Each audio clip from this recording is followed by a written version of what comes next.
join us today. Welcome to the 30th PICC Luncheon, and my name is Joanne Falcadella, and I hope that you all have an enjoyable and informative time with us today.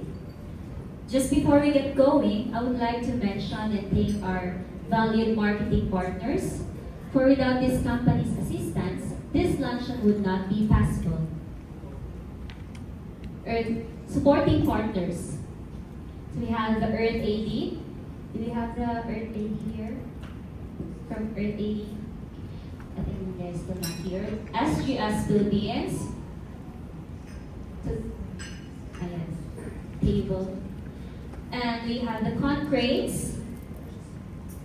Not here yet. Mega World. Ayan, the Marsh. Epson Philippines. Cruz Marcela and Telefrancia. Fortune Nervaza and Salazar. Our foundation partner, we have the Fluke Corporation. Fluke distributed in the Philippines by the Chomar Unit Rate Fluke Corporation is the world leader of industrial test and measurement tools, network, troubleshooting equipment, and precision calibration instrument, from industrial electronic installation, maintenance, and service to precision measurement and quality control. Fluke tools help keep business and industry around the globe up and running. So I think we don't have the Fluke representative here. Let's go to our principal partner, GHD.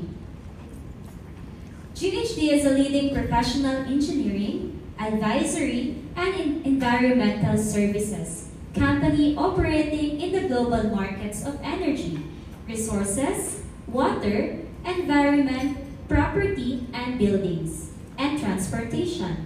In the Philippines, it has been operating continuously since 1998.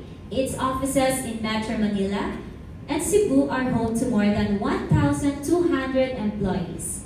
GHD recognizes that every business is different and no two energy solutions are the same. Whether you are in the technical feasibility stage of your renewable energy project, exploring engineering design option to address flooding, topography challenges at your site, navigating the environmental and social impact of your project, or seeking innovative solution to take the bold but unique step forward. GHD can partner with your leadership and technical teams to help you take the right step towards successful project outcomes. GHD provides integrated environmental, engineering, advisory, and construction-based services across the value chain to meet the diverse needs of solar, wind, battery energy storage, floating solar, offshore wind, geothermal, and hydropower projects, so that together you create a lasting community benefits. GHD is committed to make energy, water, and communities sustainable for generations to come. So we have here Mr. Ronald Asha from GHD. Our industry partners, the Craft Pipe Manila, KPMI. Craft Pipe Manila is a reputable manufacturing of large diameter HDPE pipes, providing everything from standard to custom pipe system, using cutting-edge equipment supplied by the world's largest pipe manufacturer in Germany. The Craft Germany has been developing and producing helical extrusion pipe production technology since 1968, allowing customized and cost-efficient pipe designs to be utilized in the Middle East, Latin America, Africa, and in the Philippines. KPMI now offers a complete system of HDPE pipes, ranging from 300 mm to 3,500 mm of 6 meter standard length, including accessories, fitting, joining systems, and manholes. So do we have Miss Kim Adnan from Craft Pipes? She's not here yet. And we also have the Aboitiz Construction. Aboitiz Construction, ACI, is a privately held construction company of the Aboitiz Group with 50 years of nationwide track record in heavy industries. like industries, infrastructure, and industrial maintenance. They build for business to prosper, for communities to thrive. We have here the Executive Director of Aboitiz Construction, Mr. Antonio Pinalver. Thank you for joining us. We are also affiliated with the Philippine Mining Club, Lighthouse Club Manila. And we also have our media partners. So if you see a magazine on your table, feel free to get a copy. We have the Philippine Resources Journal, Marcel and Miriam, the Manila Times, and the Power Philippines. So now, ladies and gentlemen, may I say a few words about our MC today. Mr. Quintin Patrana is the president of WEnergy Power Pilipinas, Archipelago Renewables, and head of business development for WEnergy Global, which leads in a clean, reliable, affordable energy solutions. He graduated with degrees in Business International Relations and Creative Writing from the Universities of Georgetown, Cambridge, and Oxford. He is the founder of the Library Renewal Partnership, which has helped build over 1,000 libraries in the Philippines and overseas, and an author of 3 books in poetry and prose. Quintin is a fellow of the Asia Society, was named among the U.S. ASEAN Business Council Young Leaders, and is on the board of the Georgetown and Oxbridge Alumni Class of the Philippines. Ladies and gentlemen, please welcome our MC, Mr. Quintin Pastrana.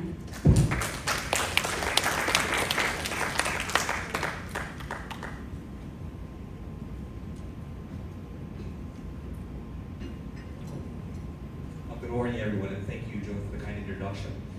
It's an interesting time to have this luncheon, so I want to thank the Philippine Infrastructure and Construction Club and Philippine Mining Club for bringing all our stakeholders together. More importantly, the pillars of this burgeoning sector.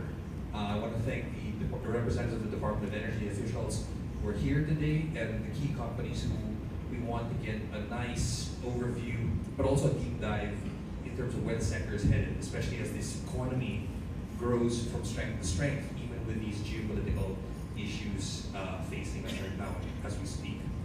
The key thing to look at right now is where is the energy sector headed with an economy as resilient as the Philippines? How can we sustain this growth?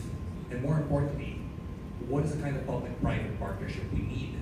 So the kind of governance for these long-term infrastructure projects is presented, number one, with good recourse, investors get the returns, and also bring in more investors to create a virtuous circle of investment and impact across 7,400 islands, which is exactly what our company does as well. We've been into these remote areas. Even there's a lot of unleashed growth that we need to bring out for the economy to grow inclusively. So before we proceed with the first speaker, I'll just highlight a few administrative issues. The first thing is we're going to issue certificates of attendance to all the participants, and those who don't have one, you may request a copy from the PICC administration staff, or send your request to info@picc.com.ph. We're going to hold the Q&A also right after all the speakers have made their presentations. In between the speakers' presentations, you'll also have lunch, so we can do this quite seamlessly and get you back to work and your weekends by 2 p.m. Please also follow this group on social media, and you can scan the QR codes on the screen. So without further ado, I'm going to introduce the first speaker. Our first speaker for today is the Managing Director of Acciona Energia in Asia and the Deputy CEO of the Blue Circle, which is a Singapore-based wind developer. He has 17 years of experience in the international energy industry, including trading, energy management, finance, commercial origination, and business development. Prior to joining Acciona Energia, he held a series of positions at major international utilities such as Endesa, NL, EDP Renewables, and Statkraft. Ladies and gentlemen, to talk about the global best practices for a sustainable Philippine energy future, Acciona's perspective, Mr. Ignacio Domecq.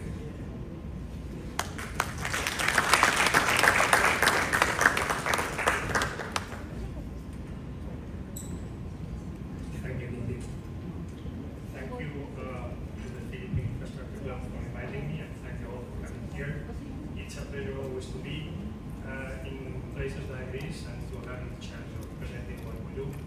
So really quick, we have 15 minutes.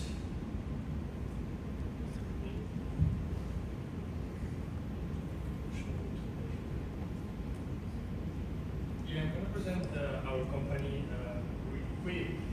I suppose the majority of you being involved more or less in the infrastructure industry, you know us, but maybe some of you especially don't know what we do in energy. So, words.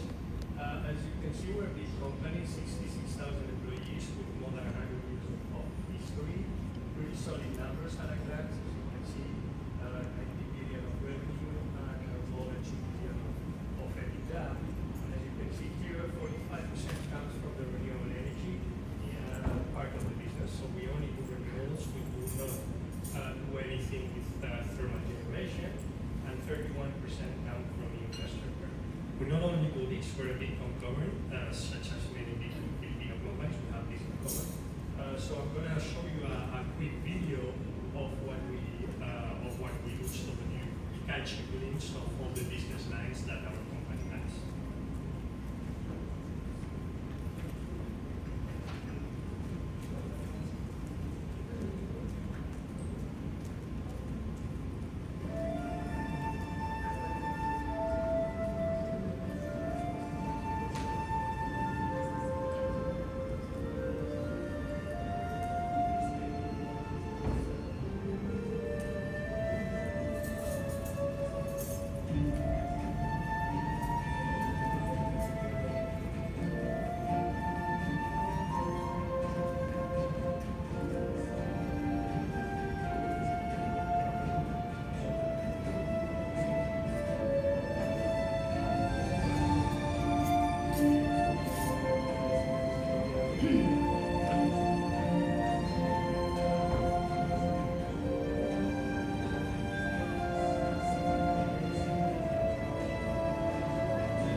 As I said, a lot of business lines, but being the renewable energy generation, the most important one, a little bit about numbers, 15,000 megawatts of installed capacity, almost 30 terawatt hour of annual production, and as you can see, in 24 countries across all the continents.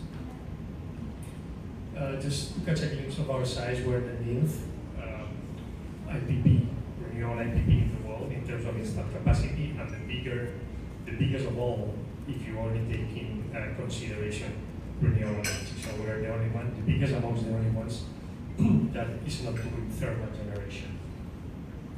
You can see here our geographical spread, only on the energy side. The other business lines were in 40 countries. And it's important to see where we are bigger, in the United States, in Chile, in Spain and Portugal, South Africa, Australia, and now we are present, as you can see here, in the Philippines, because we started construction of our first wind farm now a year and 2 months ago, in April 2024, our 100 megawatt Calayan 2 project close to Laguna between Pareja and Paquil, which construction, by the way, with all Filipino partners, with Santa Clara, with Royal Cargo, really big companies here, and I have to say that the collaboration with them has been really good, it's been wonderful. So yeah, we're here to talk about best practices in the renewable energy industry, and especially which best practices can be applied to the Philippines. If I have to talk about all the best practices that we implement as a company here, we'll be here forever, and it's Friday, so I'm just gonna mention a couple of them that I think are especially interesting for each country and that can be something useful for the present and for the future of the Philippines. Also, I mean, Acciona has always been at the forefront of both innovation and implemented first practices. We have been 35 years doing renewable energy generation. You can see there, we were the first one in installing wind farms in Spain. We were the first ones in installing solar PV in Spain. We were the first ones in installing biomass in Spain. We were the first ones in installing battery storage in Spain, such as many other milestones that you can see here. No? And all along this process, we've been growing our install capacity, and I think we can say, looking 35 years backwards, that we've been pretty successful while doing this, which at the end is taking risks, not trying new things, implementing new things is always taking a risk that many companies don't want to take. So yeah, the first best practice, which for us is not only a best practice, but it's part of our DNA, and for sure the most important is our commitment to sustainability. We've always been working on a sustainable manner. We believe that renewable energy comes always with a big commitment with sustainability. They're strongly correlated. There's no renewable energy without sustainability and vice versa. But anyhow, since 2010, we implemented our first sustainability master plan, which goes for 5 years. So we're now starting our fourth one. And as you can see here, it has translated into getting the best-in-class sustainability ratings by the most prestigious sustainability rating agencies such as S&P Global, CDP, Sustainalytics, really firms that I'm sure you all know. So these firms, and it is important to notice this, they're measuring this kind of indicators which the managers at Acciona, we really have to look at this. First of all, because we all are committed with this.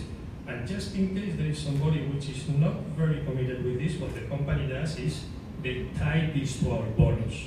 So if year-on-year basis, I'm not getting better here in the Philippines in all these ratios, and this is only a glimpse of many others, I'm gonna get either no bonus or a much lower bonus.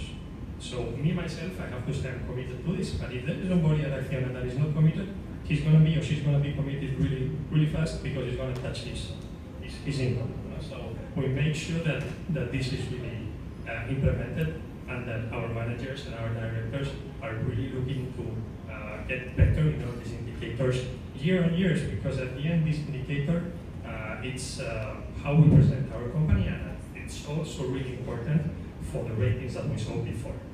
And also, what I say here, beyond no harm, that's also very important for us. It's not only a matter of taking care of the planet, of leaving a better planet for our offspring, but at the same time, we need to take care of the communities. I mean, we need to be accepted, we want to be a part of the community, and we want to leave a positive footprint in the places where we work. Because at the end of the day, a solar farm, a wind farm, a hydro plant is not like selling a service where you come, you sell, and you go. It's like a marriage. You're going to stay there for at least 25, 30 years, which is the business cases for our renewable energy generation assets. So that's very important for us, and we really take care also of this. And I'm going to finish with our sustainability commitment, talking about circular economy. We've always looked at circular economy, but it has gotten trendy in the last 3 years, especially for the wind farms. Because if you think about the history of renewables, 35 years ago, 30 years ago was when the first wind farms were installed. So basically these wind farms are already arrived, some of them, many around the world, arriving to the end of its life cycle. So you can do two things. You can just do minor investments and continue operating the same windmills, small 500 kV or 1 megawatt machines, or you can decommission that windmills and repower it, which is mainly what we're doing. And also we're decommissioning these small windmills and installing 4, 6, 8 megawatts machines, depending on the country and depending on the ecosystem. So for us, providing a second life to these windmills, it's key. And we've done many things, but the two things that have gotten more trendy and that have been more successful has been the project of manufacturing sneakers together with a really famous fashion brand in Europe and Latin America called Engr. This has been performing really well. We sold them all and they were cheap. We're already in our 10th edition, and it's has been really been welcomed by the public. And the second one, which is still in the making, is manufacturing surfboards. We're doing this in Australia with parts of the blade of the windmill. And for that, again, it's going to be more optimal if I show you a video of the people working in this wonderful project.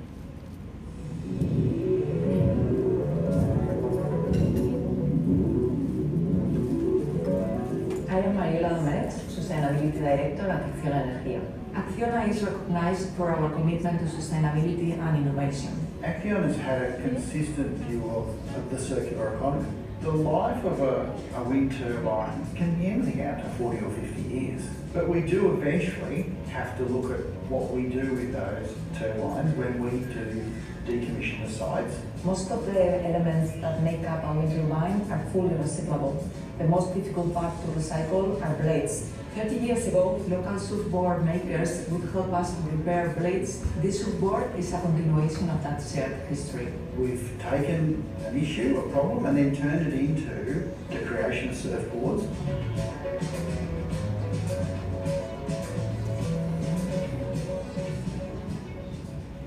Created special fins foiled solely out of the turbine blade where it's been cut off the literally cut out jigsaw there, played down so you can see all the raw material here.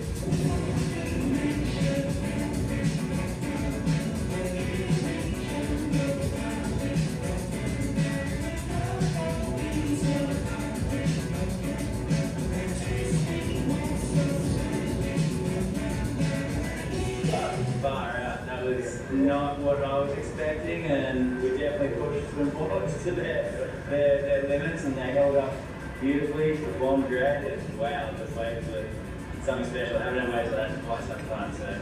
The world is requesting a zero out, a completely circular process, and so that we have a zero footprint on the planet on which we live in.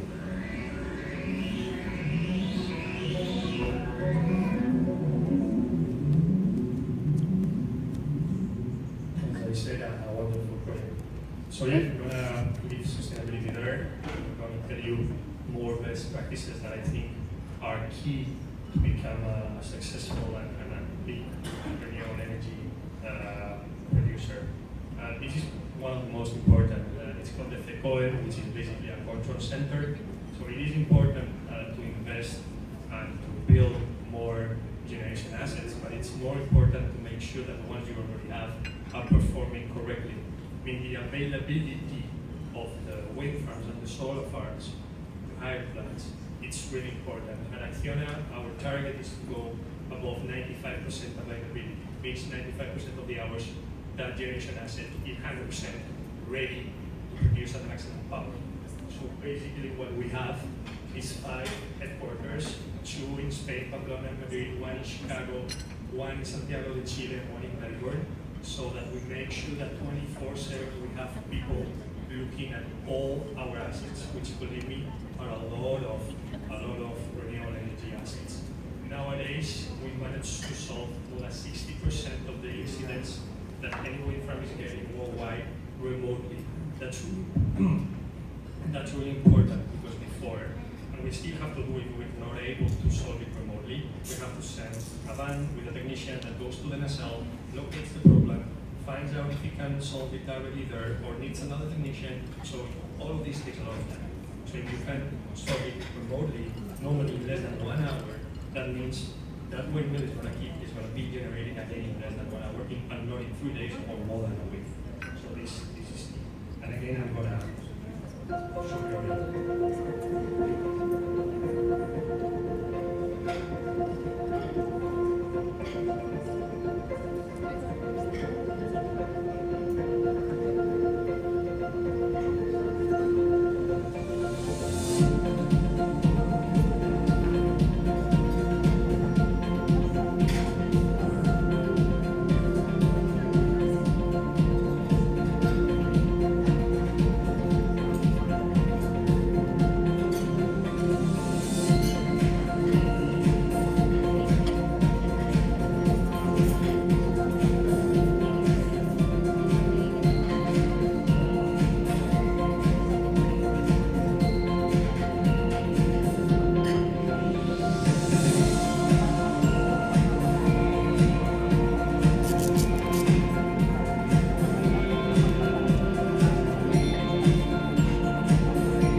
I'm going to continue talking about corporate PPAs, which is something that probably you've heard about. You can sell your electricity through many routes to market. You can sell to the government, you can sell directly in the spot market in the Western that you have here in the Philippines, you can sell to a retail utility, or you can sell directly to big consumers, which is always our first aim at Acciona. That we are able, big generators, to connect directly with a big consumer. That has a lot of pros. One of the pros for the country is obvious, which is you take the burden out of the country. The country doesn't have to be there collateralizing renewable energy assets, because the asset is directly generating for a consumer. That consumer is giving the credit collateral, which make it bankable, which make the wind farm or the solar farm something you can finance on a long-term, non-recourse basis. This works all over the world. Acciona was the first company signing a corporate PPA with Emcee, a company that you know in Mexico. And since then, we've closed 20 terawatt-hour a year with long-term contract directly with all these big consumers that you can see that are listed. Not only selling electricity, but again selling renewable electricity through selling them also the renewable energy certificates that we call 1 billion origin in Europe. Or if you have a country where your renewable energy certificates are not available, in the Philippines, as you might know, you have. But in case you don't have, you can do it also through carbon credits. We have all of this at Acciona, and we are really advanced when offering a bundled solution for renewable energy procurement to all these attachments. And this, in the Philippines, it's already been done by retail utilities, but it's not so much developed to the level of consumers signing directly with the asset. This is going to be possible. I mean, I had an event 3 weeks ago with my link from the Department of Energy, and she said that virtual PPAs are going to be approved in the Philippines probably next year, which is exceptional news for the industry and exceptional news for the country. As always, the Department of Energy delivering an exceptional job. Sorry. So yeah, I'm going to finish with a couple of innovative technologies. Again, at Acciona, if I have to show you all the innovative projects that we do, we'll be here until Sunday, so I'm just going to show the show. But in case you have interest to learn what we do in innovation, you can just Google the Innovation Hub, where we list and we explain and we document all the innovative projects that we do at our company. And I'm going to show you 2 technologies that I personally believe that are going to be key for this country. The first is battery storage, especially standalone battery storage. It is not a secret that Quintin said that before. This country is an archipelago of thousands of islands. and the grid is probably not the strongest in the world. So it's important to take care of the grid. It's important to protect the grid. We saw the famous blackout in Spain now a month and a half ago, and there are different reasons for this blackout, and the main one, believe it or not, is that Spanish grid, the Spanish system being probably the best in the world, or top 3 in the world, and this is real, just failed. And why it failed? It failed mainly because it doesn't have a single megawatt of battery storage. It has less than 100 megawatts of battery storage for a system that has more than 120 gigawatts of installed capacity and a demand of 266 terawatt hour a year. That's basically nothing. Now, this is something we were advising together with the industry lobby, the Spanish government during many years, but they didn't manage to implement an ecosystem attractive enough to investors to be able to deploy capital in building the storage standalone. And well, it's something Spain will have to do, but especially in the Philippines, and the DOE, as always, delivering an exceptional job, is aware of this, and the DOE in GIA4 in the auction that is coming in September has already included battery storage together bundled with solar PV generation, so that there is a part of that capacity that is not accounted with storage. I suppose that the next step will be creating a system of probably capacity payments or tollings or some kind of revenue scheme for investors to invest in battery storage. At Acciona, I'm going to show you, we've been pioneers, and we have one of the biggest in the world battery storage standalone facility in Texas, in the United States. We commissioned 2 years ago. Again, I'm going to show you a video that explains better than me, but basically what we do is we don't generate electricity here. We charge from the grid, and we discharge from the grid. We charge mainly during day hours, where because of solar generation prices are lower, and we discharge during nighttime, where prices are set by gas, and therefore are higher. So we contribute to reduce that gap between day and nighttime prices, reducing volatility, which is great for the system, and at the same time we participate with the ERCOT TSO in ancillary services market, providing stability to them.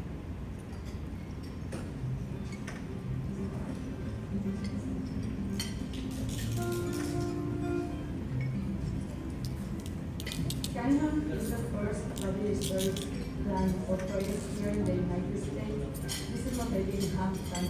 That is about 50 miles from Dallas, Texas.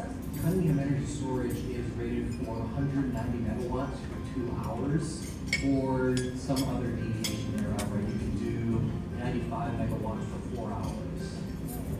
What this means to the whole goal of battery energy storage is to supplement the grid as improving demand. So typically they charge at night when everybody's asleep and there's no real demand on the grid. And what happens is in the afternoon, people get home from work, they put on their laundry, the dishwasher, TVs, and that demand spikes. The batteries then will discharge and sort of do in help to stabilize electricity prices. One of the benefits of batteries, at least with the ERCOT, is that it's not just about supplying power as needed, it's about keeping yourself in reserve for an emergency situation. It's called the ancillary services market, and sometimes we just sit here ready to jump into action. The batteries turn on instantly. The nice thing about battery energy storage is that when you pair it with renewable energies, it's a very effective way of moving the country closer towards its carbon reduction goals. Been very successful thus far. As such, Acciona will continue to grow their portfolio in ERCOT. We have planned construction of more battery facilities. Acciona is here for Texas to keep the grid strong and needs the most.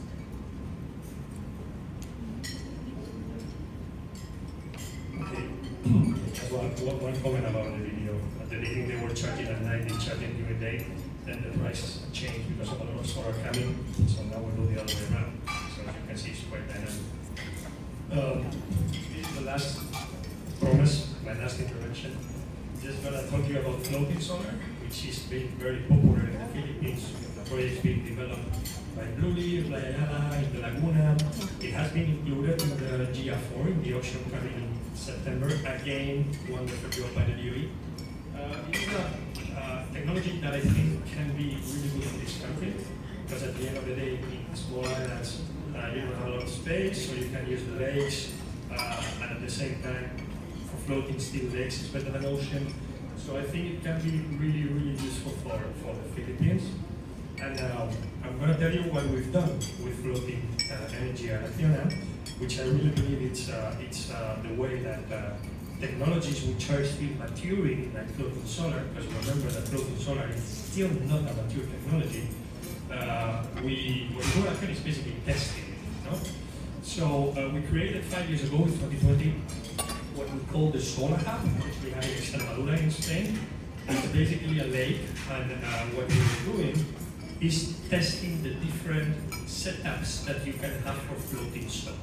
So we have six floating fixed floaters at the moment that we are testing since 2020, the first 5 ones, and then since 1 year and a half ago, the last one that I have only one slide for that one, because it's the one we're going to do for the ocean. So as you can see here, we have 4 different floaters with 5 different extractors with different panels and different inclinations, which obviously means different cost. What we test here is obviously production against cost, against durability, against different weather conditions. And we have already 5 years of data of exactly the same place, how these technologies behave. So now we believe that we perfectly know in which part of the world, under which conditions, under which budget, we can do one or the other. So the last one that I was speaking about is this one. Is basically a membrane. It's developed by the Norwegian company Ocean Sun, which is a partner of ours. It's Ocean Sun, they're Norwegians coming from a background of offshore oil and gas platforms. So these guys, they know a lot about offshore, and they basically leverage this expertise to create what you see here, which is great for ocean environments, especially nearshore in base, which is something that if you think about it, you will use in the Philippines. As you can see, it's a really thin membrane, so between the panels and the sea, there is only the membrane, so this has pros and cons. The obvious pro is it's cheap. Second pro is it has a lot of cooling compared to the floaters that I showed before. And the most important pro is that it can handle waves up to 22 meters, which is needed when we do offshore in the ocean, obviously. The last pro is that the way you tie the membrane to the seabed is way cheaper and way easier, as the membrane can move and the floaters that we saw before cannot move on. No? The obvious cons is that it produces much less than the other setups. But at the end of the day, that's not a problem, because it's always a ratio between cost, durability, and production. So we are seeing that this can be really a game changer. It is still in the making, but it can be in a time frame, let's say, of from now to 5 years. It is something that we believe it's going to start being implemented all over the world. Yeah, I'm going to show you the last video of our hub, and with this I finish my intervention. Sierra Brava, primera planta solar flotante conectada a la red en España.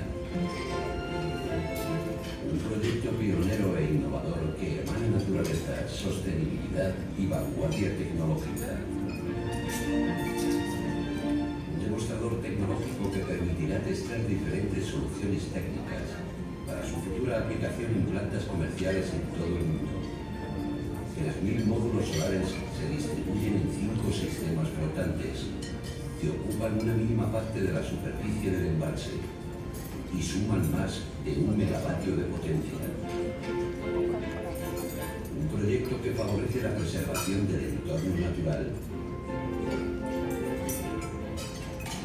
Islas flotantes y cajas nido favorecerán la nidificación de las aves y se estudiará su interacción con la planta.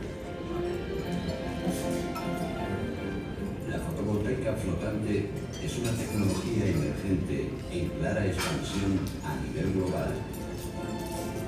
Entre otras ventajas, no compite con usos agrícolas, permite un mayor rendimiento, reduce la evaporación del agua y la proliferación de algas y es hibridable con otras tecnologías como la hidráulica. Pero, sobre todo, genera energía limpia y sostenible para proteger el planeta, nuestro único hogar.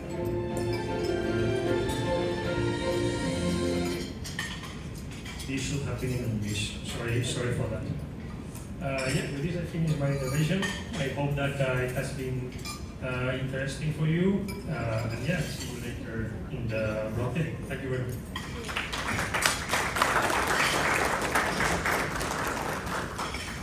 Thank you very much, Ignacio. And Acciona, I mean, it's really impressive to see not only an investment philosophy that focuses on renewables, but has all these proof points across the infrastructure space down to the circular economy. And I'm actually proud to say that I'm wearing Elgato today. I would have worn the sneakers, but the infrastructure club told me there was a dress code, so I would have actually worn your sneakers as well. So now, having said that, I mean, the lunch has been served ahead so that we can all make this a seamless transition towards the next presentation. And at this point, we just have a quick announcement that we'll be back at now in half an hour. So do enjoy your lunch. Let's make sure as these lunches go, make it a platform for good networking and collaboration. And we'll have even more robust presentations later. So thank you very much. We'll see you at lunch.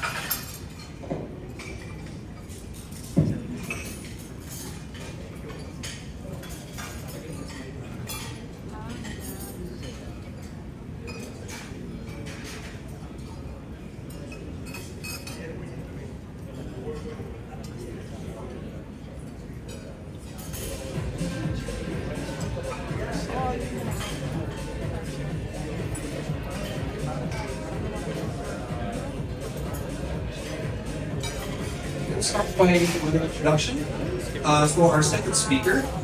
Our next speaker is the Vice President and General Manager of EI Power Corporation. Actually, the best of both worlds because we graduated with a bachelor's degree in manufacturing engineering and management from De La Salle University, an MBA from the University, where he graduated with gold medalist distinction under the Regis Executive MBA program and a certificate of recognition for Regis University in Denver, Colorado. He's been in the energy sector for more than 20 years, having experience in petroleum, electric distribution, and renewable energy. He is currently the Vice President and General Manager of EI Power Corporation, and is also a member of the Board of Trustees of the Philippine Solar and Storage Energy Alliance, or PICC, where he is currently the Vice President for Commercial and Industrial Rooftop Solar. Ladies and gentlemen, speaking about EI's journey from construction to power, Engineer Robert Marlon T. Pereja.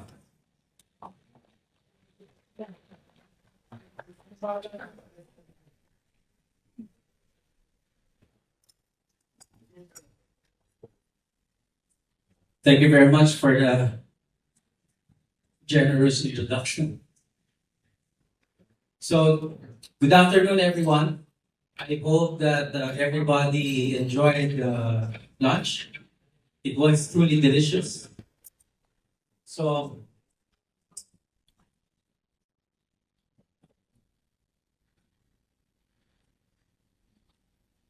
EI is a 94-year-old construction company. And I'm sure that none of us here saw its birth 94 years ago.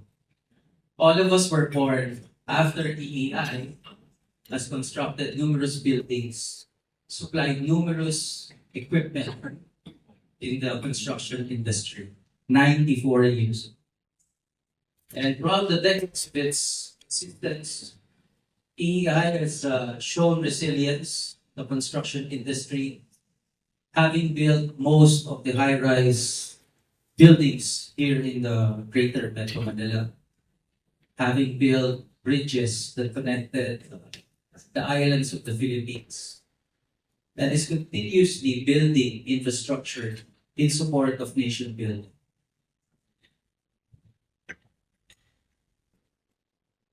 However, it is not devoid of any challenges.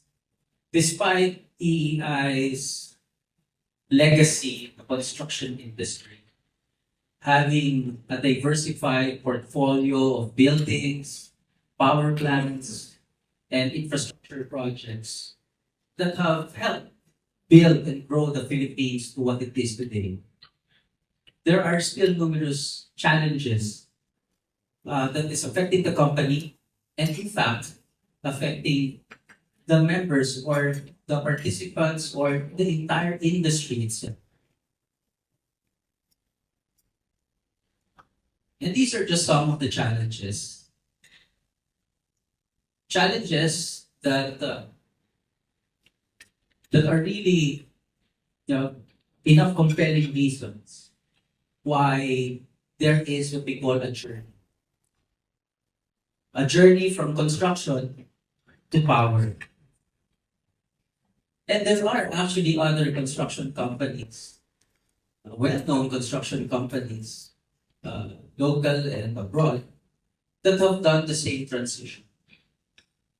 And EEI intends to do the same, and with a vision to become better. But first, let me discuss what led to this transition, or what led us to decide to have a journey from construction to power. The first is intensifying competition.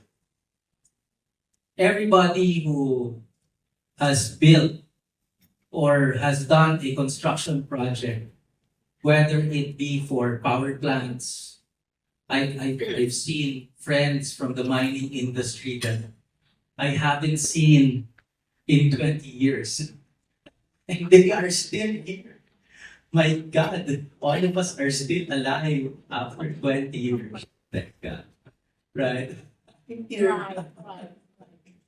Yeah, and to those among us that have really toiled for the last 20 years, we've seen how competition has grown. Right, Sir Bart?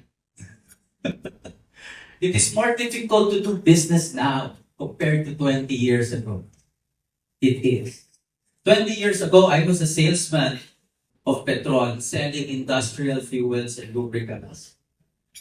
And I could say that if the competition right now would be at the level where I was 20 years ago, I really have a harder time. And what more for an industry like construction that is not really consumption-based. Construction is based on the demand to build infrastructure. And once you've built it, it's there. The revenue at a certain point in time that the project is completed, the revenue stops. And you have to find the next big and hopefully profitable project. And hopefully you will not lose money implementing the project. Right? So intensifying competition. Although the journey from construction to power is not also devoid of intensifying competition. The power sector is now as competitive as ever. With the entry of foreign companies like Acciona that can own already 100% of power assets. Competition is fierce.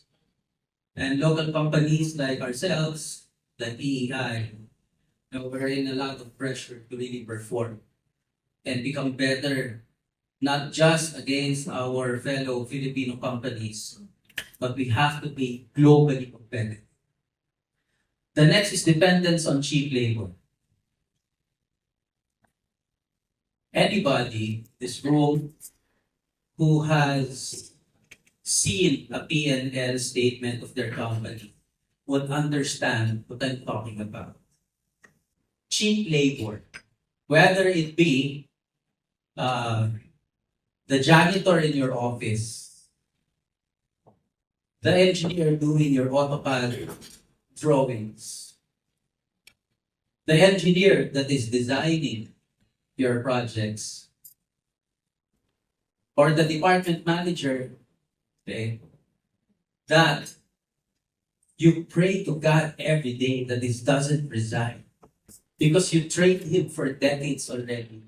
He became a manager, and all of a sudden, he gets an offer from abroad, or maybe another company that set up business here in the Philippines, whose salary structure is a lot better than local companies. Wow. All of a sudden, there is what we call a brain drain in your company. And as a local company, we've experienced that. And even before joining EEI, by the way, I only joined EEI August of last year. August 1st of last year. I made it a point to join EEI August 1st last year because the ghost month will start August 5th. Okay. Now, cheap labor. From welders, electricians, it's so hard to find. I've been trying to push. We have our own manpower agency, by the way, GAMS, within the group. We've been trying to push GAMSI to supply us really good solar technicians, electricians, lead men that have done solar projects in the past. It's very difficult to find one because they are hot items in the renewable energy sector. Everybody wants a piece of your talented electrician because everybody wants to have the best project, the best proposal to a customer in the industry.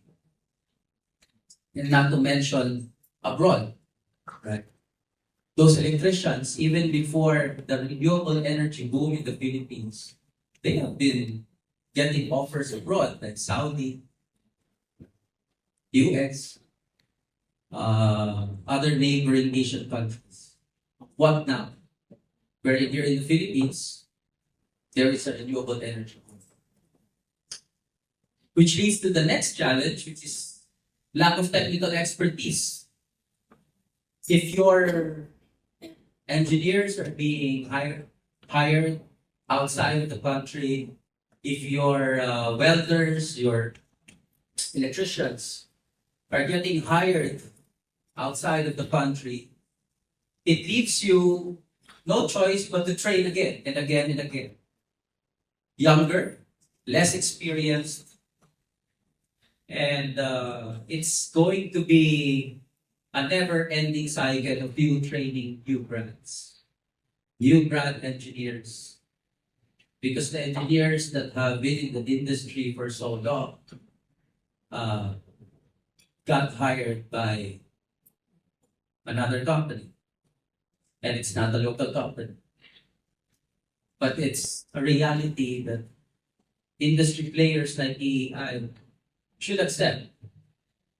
It's part of reality. Competition is a way of life. We have no choice but to become globally competitive. Last, right-of-way issues. Anybody who has built a bridge, who has built a distribution line, the poles. The poles, I want to share. Just 2 years ago, I constructed a 10-kilometer, 69 kV transmission line from Orion, Municipality of Orion, Bataan, to LGCT Limay, Bataan Substation. What would have been programmed as a 6-month transmission line project, we finished it a year and a half. Why? Because we have to talk to hundreds of private landowners just to get right of way. It was a nightmare.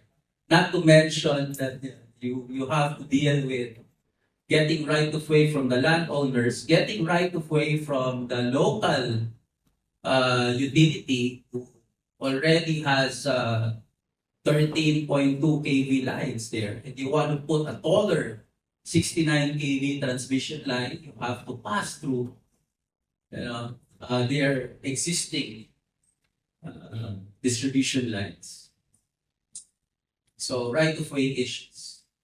It's the same for every project that takes up space. Not to mention the LGU permits that you have to get before starting a construction project. So with that, AEI decided to transition. Now, construction is really challenging. And there has to be a way for us to diversify into a business that will help the company grow, not just survive, but grow for the next 94 years. Okay. And that is power. We came up with a strategic vision to grow the power portfolio over the next 10 years. Before I joined EI Power, by the way, is a wholly owned subsidiary of EI Corporation, a construction company. And we used to have shares, minority shares in the Energy projects like Wind, Solar. But just recently, management decided to divest its minority shares and use that money to build our own portfolio. And we're starting. And the goal is, why do we want to build a power portfolio the next 10 years? Because it's really to create what? A sustainable, resilient, and profitable business. With the declining margins in construction and the rising need or the rising demand for power, we decided to create a power business. It adds resiliency to EEI as a whole. We believe that it is sustainable, not just from an environment perspective, but also from a financial perspective. And of course, with the dream and prayer that it becomes profitable. That's why, it's in the news. Power rates are gonna go down this June, or went down this June. Because last May, the wholesale electricity spot market were at its lowest. Because it was election time. And because it was election time, there was government pressure for all power generators not to shut down. And if all power generators are not shutting down to maintain their power generators or engines, then there is an oversupply. And the oversupply led to actually negative price during daytime. Suppliers had to pay for consumers to use their power. That happened in. Well, that's why I said the prayer is that hopefully the power business becomes a profitable one. But what are the opportunities in power? We see that GDP is projected to grow by $757 billion to 2030. And this would translate to maybe a CAGR of 5.49% increase in demand for additional power supply over the next 10 years. And How many megawatts is that? That's actually around 800 megawatts per year. And if the hyperscale data centers started to operate here in the Philippines, that 800 megawatts would have doubled. The increase in demand, the rise in demand for power, with the hyperscalers coming in, and hopefully growth in the economy, would be around 1,500 megawatts per year. And where will we get that? Where will we get that? Of course, we will get that from the power plants that EI power will build. And of course, we will get that from Malampaya. Right? So there is really a growing demand for power.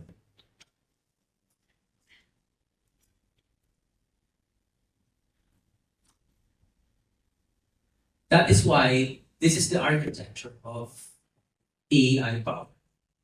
And this is the reason to believe that power is the way to go. First is power generation. The DOE is targeting to have a renewable energy supply mix of, if I'm not mistaken, 35% by 2030 and 50% renewables by 2040. Okay. Well, somebody asked me, why not 100% renewables? I answered, and this is just my personal opinion, right? Because renewables someday, and this is my fearless forecast, will have to coexist with energy, with gas. Because of what we call, and Ignacio dealt on this when he talked a while ago, it's about grid forming and about grid stability. Unfortunately, renewables like solar and wind, they don't have that grid forming capability to make the grid stable and reliable. Unless you put in a huge amount of battery energy storage, which is right now not that cheap. Right? So where will you get that? You'll get that from LNG, because that's the cleanest form of fossil fuel around. It's kind of that balance between protecting the environment and making sure that we don't experience blackouts due to grid instability. Okay. But yes, power generation is one of the major pillars that we are looking at in the next 10 years, and probably the next 20 years for that matter. What else? There's what we call distributed energy or distributed generation facilities. When we say distributed generation, look no further. You have your rooftop solar. Okay. The rooftop solar, whenever somebody installs solar panels on top of their roof, becomes a power plant, becomes a power generator. Because you produce power. Maybe at a 2-3 kilowatt level, but you're still a power producer. You produce power for your own consumption, and you produce power to export to the grid via net metering or DER or expanded rooftop solar group. So the third is RES, what we call retail electricity supply. What's a RES?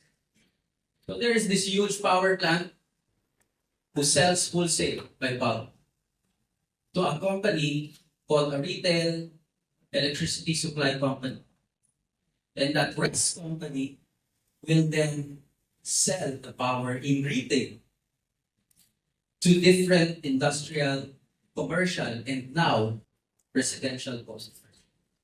With the retail aggregation program in place, your subdivisions, your condominiums can now sign up, hopefully with EEI, for the supply, for the cheaper supply of electricity for your houses, for your villages, your subdivisions, your condominiums, your small offices, your branches, right? And avail the benefit of cheaper electricity. The next is electrical contracting. This is still construction, by the way, but it's more of building the electrical facilities and infrastructure that will support the operations of a power plant, that will support transmission line services, that will support ancillary services, or just allow electricity to serve your house. And last but not the least, we are also an energy services company. We are a DOE accredited ESCO, meaning we do energy audits. And although it's not that huge, but the impact to society is quite significant. Because whenever we do energy audits, the benefit to our customers in terms of financial benefits, every time that we propose an energy efficiency solution, they make the businesses that we cater to become more resilient, they become more profitable, and they become more sustainable. Okay. And all of these 5 pillars and all of these 5 strategies that paves the way to our journey from construction to power, all of these are designed to become an end-to-end solution to the energy sector. Not just to the energy sector, by the way, but to the various industries that rely on it.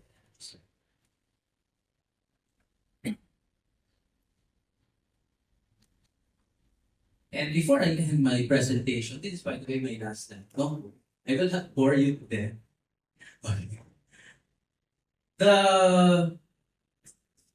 As I said, competition is becoming fierce. Competition is rising. And I don't believe that there is any one single company that can withstand the storm of the future, the storm to come, the increase in competition from a global perspective. That's why we believe that the construction industry that would decide, like us, to shift or diversify, would have to learn to work together. Right? Whether it be partnerships in subcontracting and co-development of projects, whether it be reciprocity using the retail aggregation program, or just as simple as collaborating with rooftop solar projects. We believe that it's very important for industry players to actually be open and start thinking about collaboration rather than fierce competition. I'm not promoting monopoly, but rather I'm promoting collaboration. Because, there's a saying, it takes a family to build a community. Actually, numerous families to build a community. But it takes a community to actually raise a good child. And similar to that, for this industry, or for our industry, I personally believe that it takes employees to build a company. It takes companies to build an industry. But it takes an industry working together to build the economy. And I hope that each and every one of us would agree that the only way to move forward with our businesses, to make our businesses together more profitable and sustainable, is for us to actually learn to work together. So, when you actually decide to work together, feel free to reach out to us. Because we are actually looking for partners. We are looking for partners that would help us build power plants. We are looking for partners that would help us build rooftop solar systems all over the Philippines. And we are looking for partners that will help us promote retail aggregation so that the entire industry can grow. And we grow by helping the other industries that actually depend on energy. So again, thank you very much for having me here. Good afternoon and God bless the Philippines.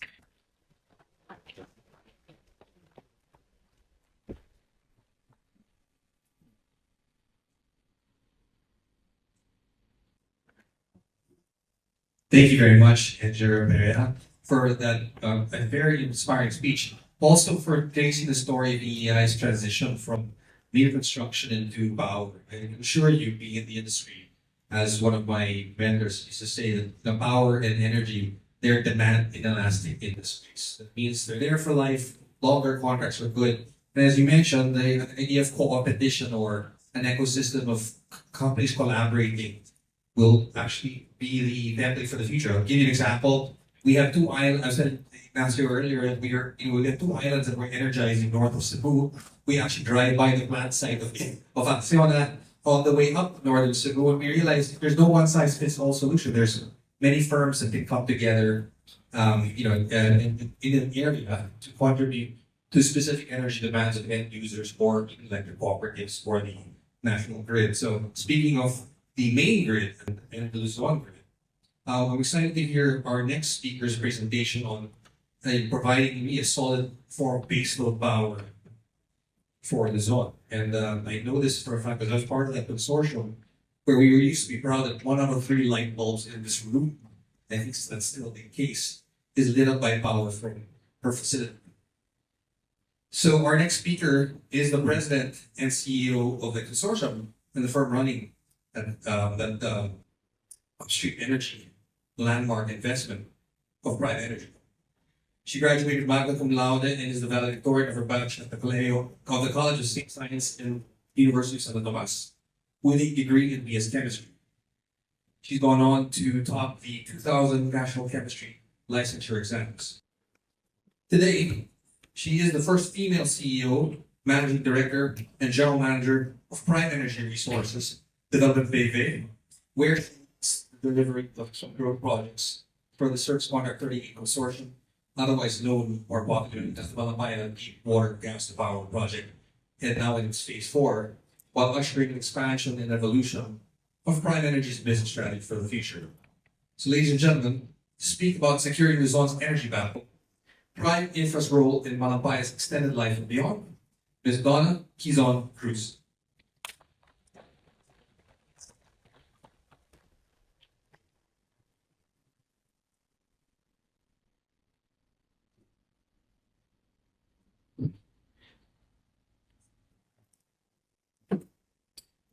I must apologize. I have to read from a speech that I wrote because otherwise I would not manage to stand.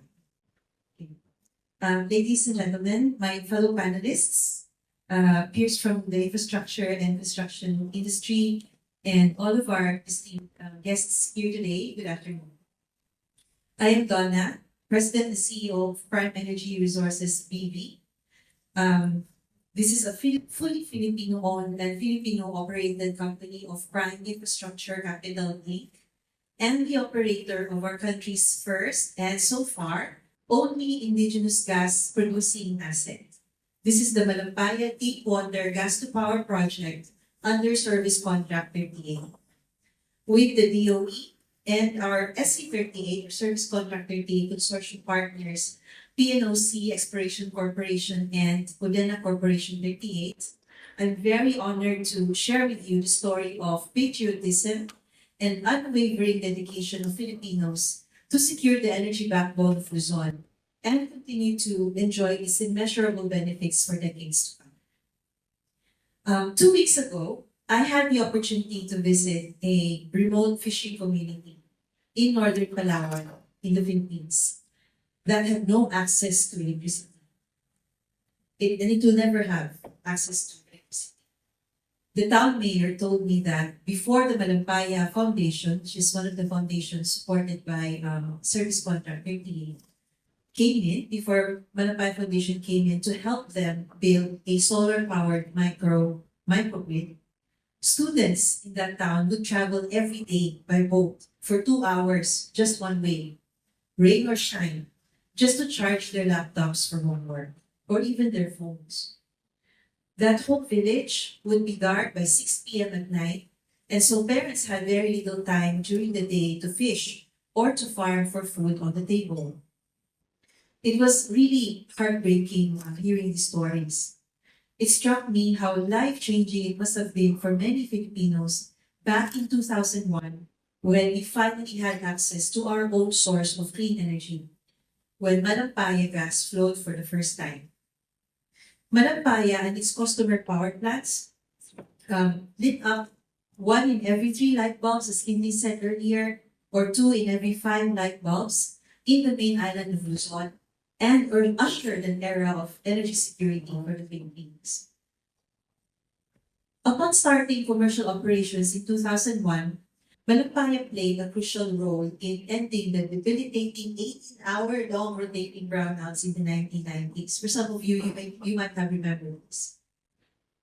It paved the way for the retirement of old and polluting power plants at the time, which was a mix of coal and diesel.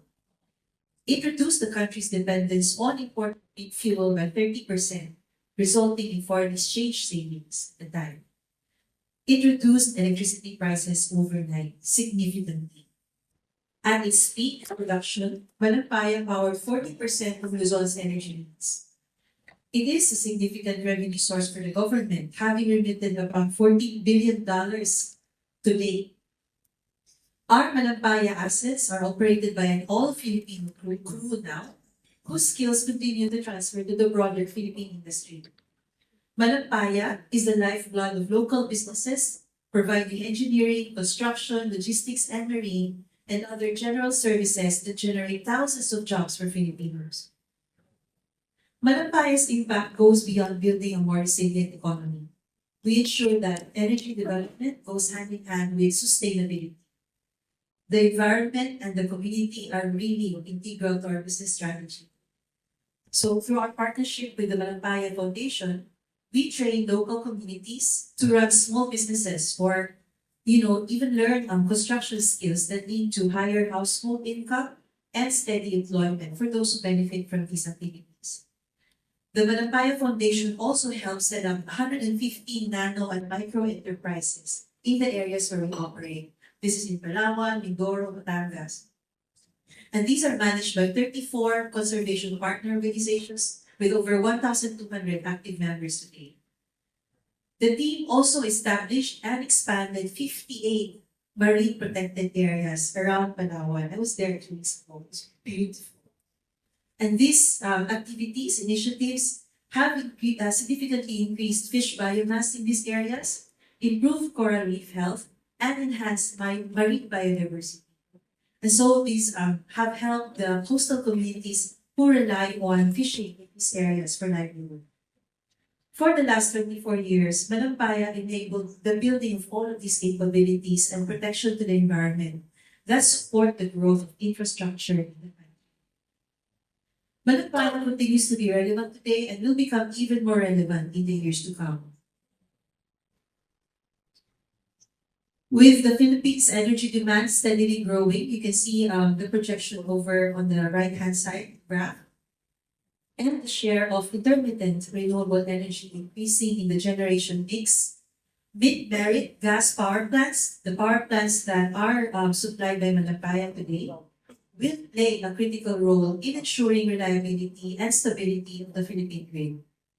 At the center of this gas-fired power infrastructure is the Malampaya gas-to-power infrastructure, fueling the Batangas Power Cluster, the one I mentioned earlier, that supplies the Luzon Economic Corridor.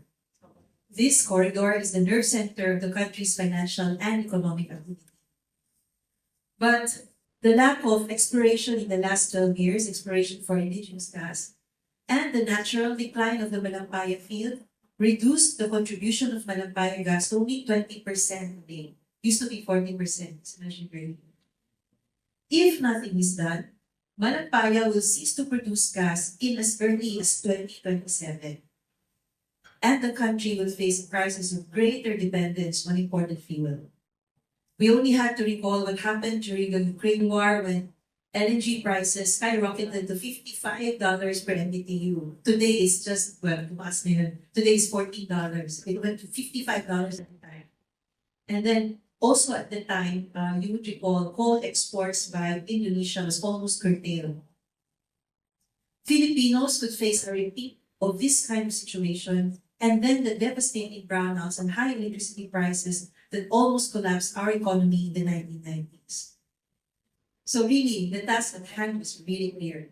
We must not lose the energy backbone of Luzon that has reliably supported economic growth, and that indigenous gas must continue to flow to Luzon, if not the whole country. So a brave Filipino, we call him brave, named Mr. Engr recognized this and wasted no time to place his bet.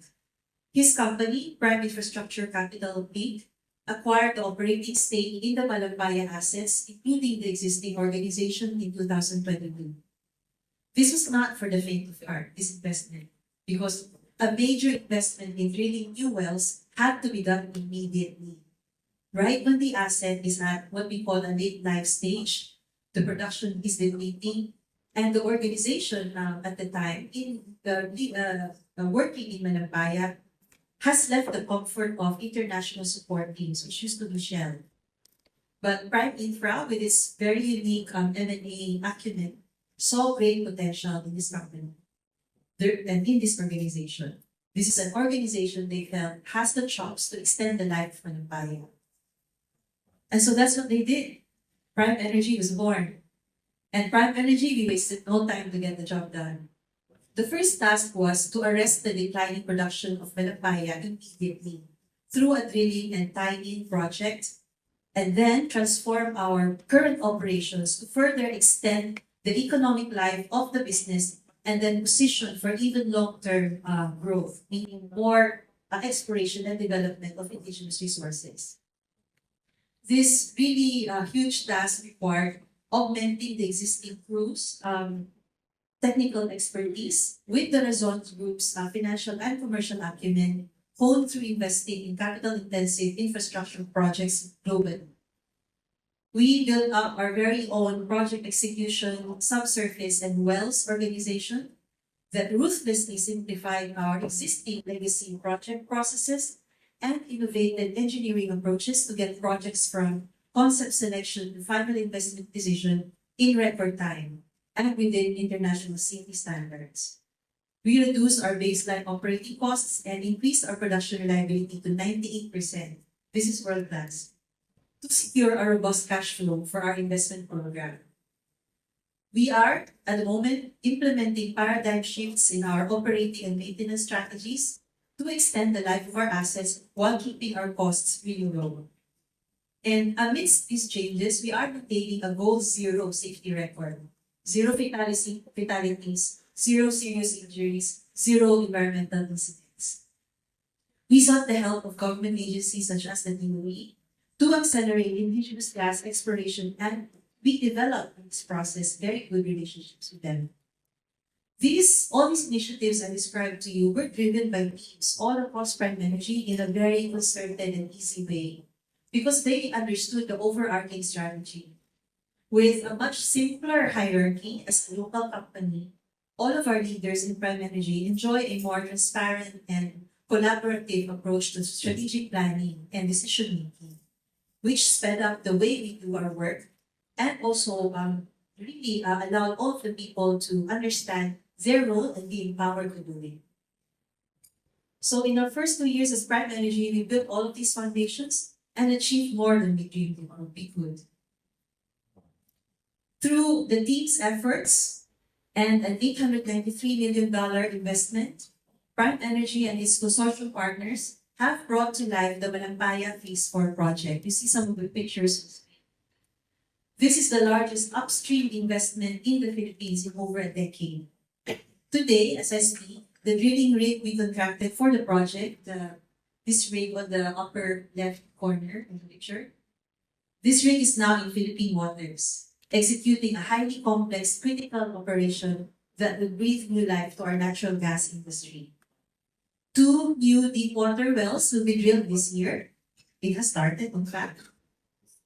And it will be connected to Malampaya's existing offshore platform and then begin production next year.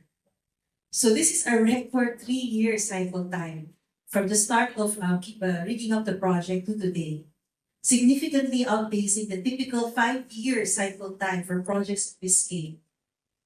These wells, the 2 wells, will be drilled at an 850-meter water depth, extended approximately 3 kilometers beneath the seabed, and then connected to the subsea manifold that's existing right now through a 12-kilometer subsea pipeline laid at depths of 1,200 meters across a canyon in the Malampaya Super Deep Trench, making it one of the most complex underwater projects in Asia Pacific today. With these 2 new production wells, we hope to extend Malampaya life by up to from 7 to 10 years, as you can see in the picture, and then sustain revenue remittances to the government, so the bars over there. The Malampaya life extension also enables us to explore new gas sources. In fact, we got right to it. In the same Malampaya Phase 4 campaign, we will drill an exploration well on a field we aptly called Bagong Pag-asa, a new home. And if it's a discovery, hopefully, it could mean more years of energy security for the country. So it could mean that mountain over there that's colored a little cyan, that could be the prospective production. But of course, depends on the drilling. But none of this would have been possible without the government's trust. Through the steadfast efforts of the Department of Energy, SC38 was extended by another 15 years to 2039, granting us time to deliver the MP4 project and find more indigenous sources. The government, as you know, also recently enacted the landmark law, the Philippine Natural Gas Industry Development Act, or RA 12120, that prioritizes the utilization of indigenous natural gas, thereby securing the long-term market that is critical to affording investments in offshore exploration. In just 2 years, through the collective efforts of brave and patriotic Filipinos, the runway has been set for a new era of exploration in the Philippines. Malampaya Phase 4, the first project of an all-Filipino-led consortium, is just the first step. I say with pride in my team and gratitude to our shareholders and the government that none of this would have been realized if we did not dare to believe and make it happen. So why are we doing all of this actually? Ultimately, we want to see more oil and gas hubs in the Philippines, or gas hubs in the Philippines, operated by generation upon generation of Filipino experts. Not just Prime Energy, but more and more operators. We want more Filipinos to lead better lives because they have energy security. We want to thrive beyond Malampaya. We want to keep the lights on. This is what drives every beating heart of the 270-strong company that is Prime Energy. My invitation to this esteemed community is this: please join us in the quest to secure an energy backbone for the country. There is risk, for sure, and some sacrifice involved in this effort, but the reward will be immeasurably more. Energy security creates a stable environment for infrastructure investments to kick in and generate good returns. Imagine a Philippines where all towns and cities have access to a reliable, sustainable, and affordable energy source. This will light every home where children can study with proper lighting and don't have to travel by boat 2 hours just to charge their phones. This will power school libraries and computer rooms. Connectivity will improve. Education will flourish. We will have a steady source of highly skilled labor and power to construct and maintain roads, bridges, ports, hospitals, basic services and infrastructure that connect people and resources so that wealth and progress is spread to all corners of the Philippines, where I am pretty sure there's a lot of talent just lying dormant. Investments in indigenous and renewable energy will flow in. There will be a natural drive to build smarter, faster, and more cost-effectively for companies to be competitive with each other. And this also drives the high grading or the building up of the capability of our own workforce. This virtuous cycle is created and it will go on and upwards and onwards, making our economy more resilient and elevating our standard of living. Malampaya's success story from 24 years ago to today is living proof of the Filipinos' bravery, professionalism, and tremendous pioneering spirit across multiple sectors. At the heart of this is a love of country that knows no bounds. Let's admit that. I see it in every person I work with or meet in the industry. Even when it's not expressed out loud, or even when we complain sometimes about traffic and all that, right? And even when it seems sometimes that we are all working towards different conflicting goals. At the heart of it all, if you really look inward, we all want to help our countrymen lead better lives. So let's claim that and express that. This unwavering sense of purpose to serve our fellow Filipinos drives us, especially in prime energy, to prevail against all odds with tenacity, innovation, and steadfast faith in our capability. Let us harness this love of country and our fellow men and recognize the power of our industries to shape the future of this country. Together, let us build a sustainable and resilient energy future. Thank you very much.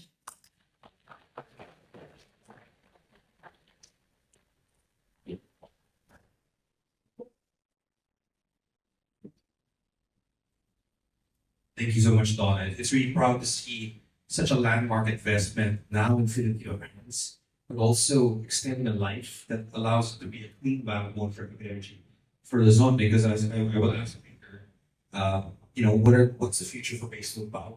Are we just tempted to go nuclear or coal for baseload, or are we searching for geothermal power carrier? Geothermal is going down. So how does the gas come in as a proper baseload form of energy? So that's going to be part of the questions, and that will be joined also with questions on the other forms of energy, renewables, especially power generation, distribution, and even last mile energy solutions. So I'd like to call on our panelists and speakers earlier, Robert, Ignacio, to join me on, and we can have a 30-minute dialogue where I'll kick off with a couple of questions, and then because we're all investors and stakeholders in the room, I'll open it up to your questions and comments so that we can move forward together with a shared understanding of the future energy sector in the Philippines.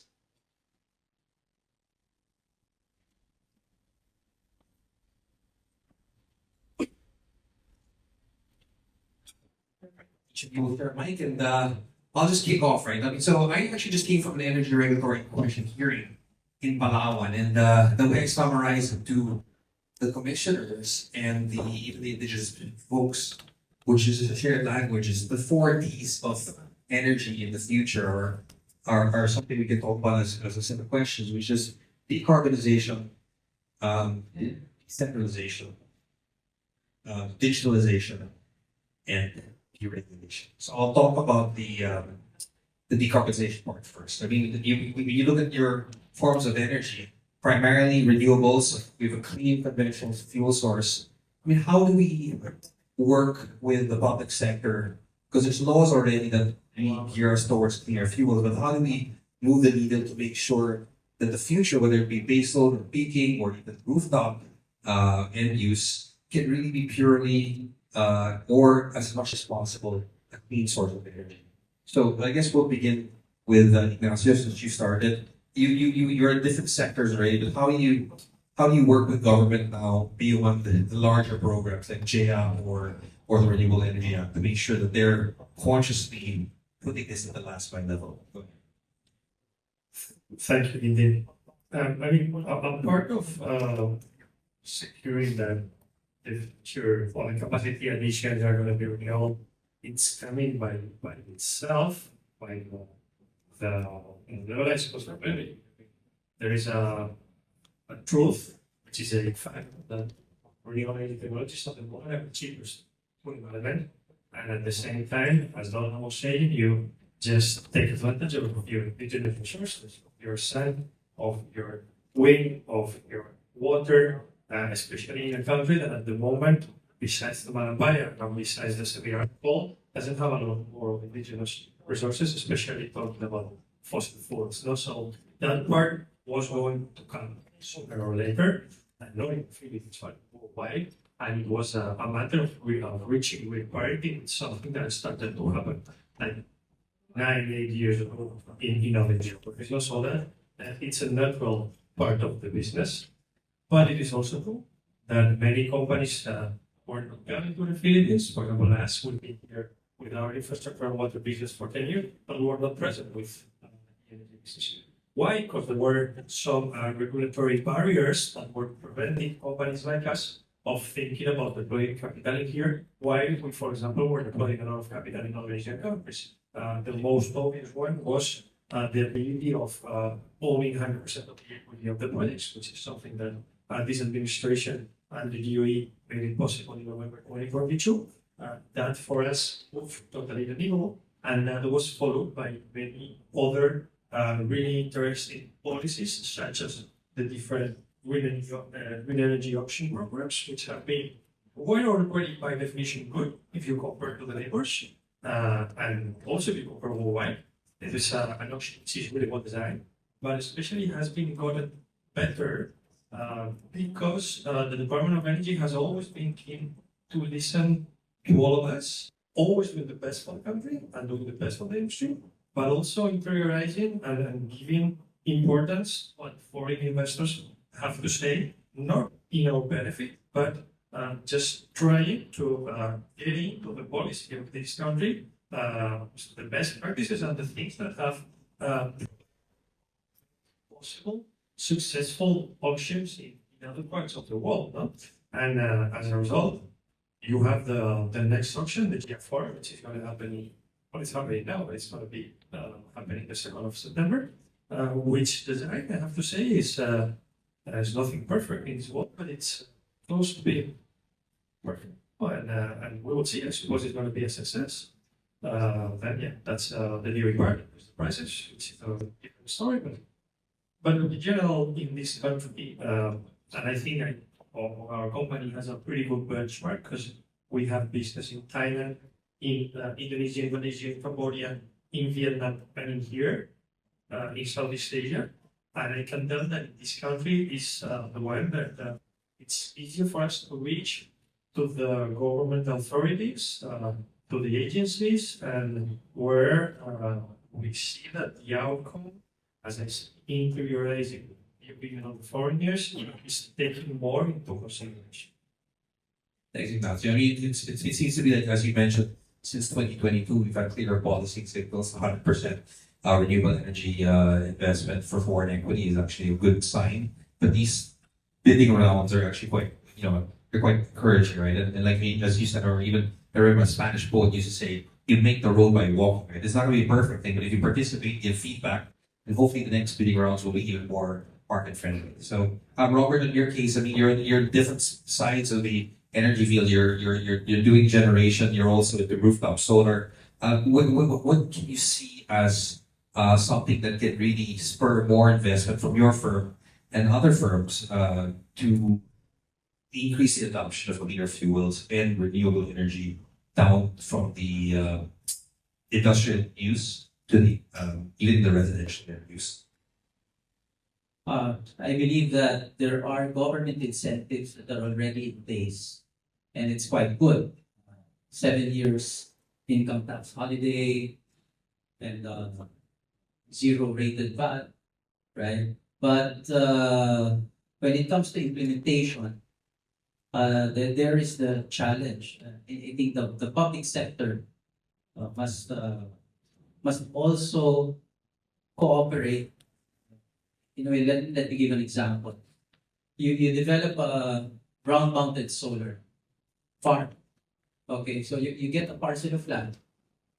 But for you to be able to put solar panels there, you have to convert it. Before you convert it, it has to undergo various hearings with the local government, right? And there will always be, farmers that will claim a portion of the land that prolongs the process. And despite the land being not irrigated and not irrigable, there will always be some claimants, and even some of those are actually illegal claimants, right? And I think that what the public sector needs to support for future investments is how to make it more investor friendly in a way. It's totally understandable to protect the simple farmer, the simple fisher folk if it's floating. But there must be a balance between supporting each claimant, even if it's an illegal claimant, versus the benefit to the community and to the country of having energy resiliency and stability. So that's one part. And with regards to the interconnection, I think NGCP has done a brilliant job. The queue way back 2022 was, I think, a year before. Before you get the impact study. Now it's actually very current. 1-2 months, right? So it's quite good already. So I think it's more of supporting the investors in terms of getting more parcels of land usable for energy, maybe identifying really bodies of water, striking a balance between protecting food security and energy security. And lastly, to spur growth, to entice investors to invest more into power and renewables, I think it's a tariff issue. I'm a consumer, but if we really want sustainable and clean energy, I think we have to accept the fact that the investments will have to be recovered one way or another. And we have to accept the fact that price of power will continue to increase because even if we increase that level of renewable energy in our generation mix, in order to have grid stability, there will always be some dependency on imported energy in the future. Now that we are gearing towards clean energy, coal may not be a viable product in the next few years, and we're going to grow dependency on LNG. Well, hopefully there's no fun. Right. So that's it. That's it. Yeah, thanks, Rob. And just the point, it's actually nice about these panels with the infrastructure club is it's actually solutions, not just a talk shop. I want to share with you our experience with developing solar farms. If this farm is small enough, like it's only a few hectares, for example, there's a chance you can actually not convert it. In our experience, we get these certificates from the LG called the Certificate of Merit Usage, and that allows you to put a temporary, 20 years is temporary for them because you keep the land as agricultural, and at the same time, all the DAR wants to see is if you get idle land because there's no irrigation, you just increase the productivity a bit, so that way you're still tending to the land and you don't need to convert it, especially if it's the smaller size. So I think that might be a policy thing we can actually adopt, so it's uniform and not a one-off. That's one.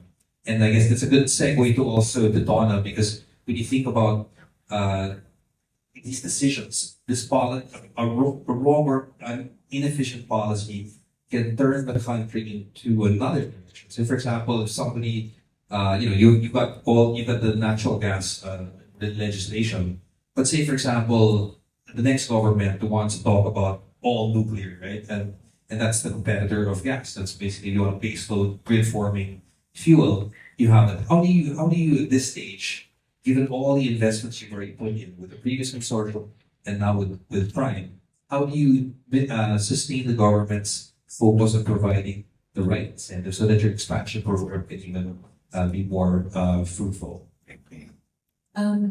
First of all, I always believe that there is no limitation to the need for energy. Because if you remember the graph we showed earlier, there is quite a lot of growth in the Philippines. It is still seen as one of the most most actively growing market in the world, in fact. But we don't have enough power to supply that demand. So that is the issue. And therefore, I think what the government has been doing in a very accelerated fashion lately is to really encourage more investments in energy that are complementary to its aim to increase the penetration of renewable sources in the power mix. The reason natural gas was the focus for the government over the last 2 years is because it's really the perfect complement to renewable energy. And it's natural gas in general. It doesn't have to be just indigenous gas. We do need to import liquefied natural gas or LNG because we don't have enough indigenous gas yet. So we need to continue exploring for indigenous resources and support the development of a natural gas or LNG industry in general. So that it buys us time to find those sources because exploration and then development takes maybe 5 to 7 years of cycle time. So what my team has done now is to really innovate all of these project execution work to do it so much faster and cheaper. So I guess that's what I've been talking about earlier. How is this small local company, Prime Energy, making that happen? So anyway, back to the policy, I really believe that to support a growing economy in a way that ticks all the boxes of what maybe many of you know is the energy trilemma, where we want sustainability by increasing renewable energy. We also want affordability, keep it as affordable in terms of electricity price as possible, and keep it secure. The energy is there, we don't have runouts. So I believe really that there must be a fuel mix or an energy mix that the DOE in fact has. It must be turned into a policy such that we know there is a place for cheaper sources of energy such as coal, there is a place for natural gas in order to support the increase of renewables, and then the penetration of renewables continues to be incentivized. So I think in the end, I don't believe I need to keep in a way advocating to the government, please save indigenous gas, because for sure it will be needed for many, many decades to come as it supports the other thrusts of the government, such as renewable and affordable use. Thanks, Doc. And just as a follow-up question, I mean, it's fascinating in the gas industry, especially when you go from the upstream to the midstream part. Have you been in, because it's also your incentive to produce more gas from indigenous sources, has the transition discussion been made by other players at the DOE for, more infrastructure like regasification facilities and all these? Is that something that the government is already, I know there was a map at the DOE, but it's always just remained a map. So the question is, has that gone beyond the map to say, okay, somebody's going to start looking at this regasification facility, just import that, especially if you begin transitioning towards imported gas? And have you seen it coming in from the DOE as far as, they're anticipating that, if Malampaya extends to 10 years, what's the post-Malampaya scenario? I am not privy to discussions on LNG, but I do know that the current LNG capacity that we have is still underutilized. I think the end-to-end impact of building a natural gas industry still needs to be set up and understood, because the effect on power prices might be different. And we still have discussions ongoing on the coal moratorium, etc. So I think there are still ingredients that need to be put in place for a real kind of unconstrained buildup of natural gas. Then the other thing is that where do we build?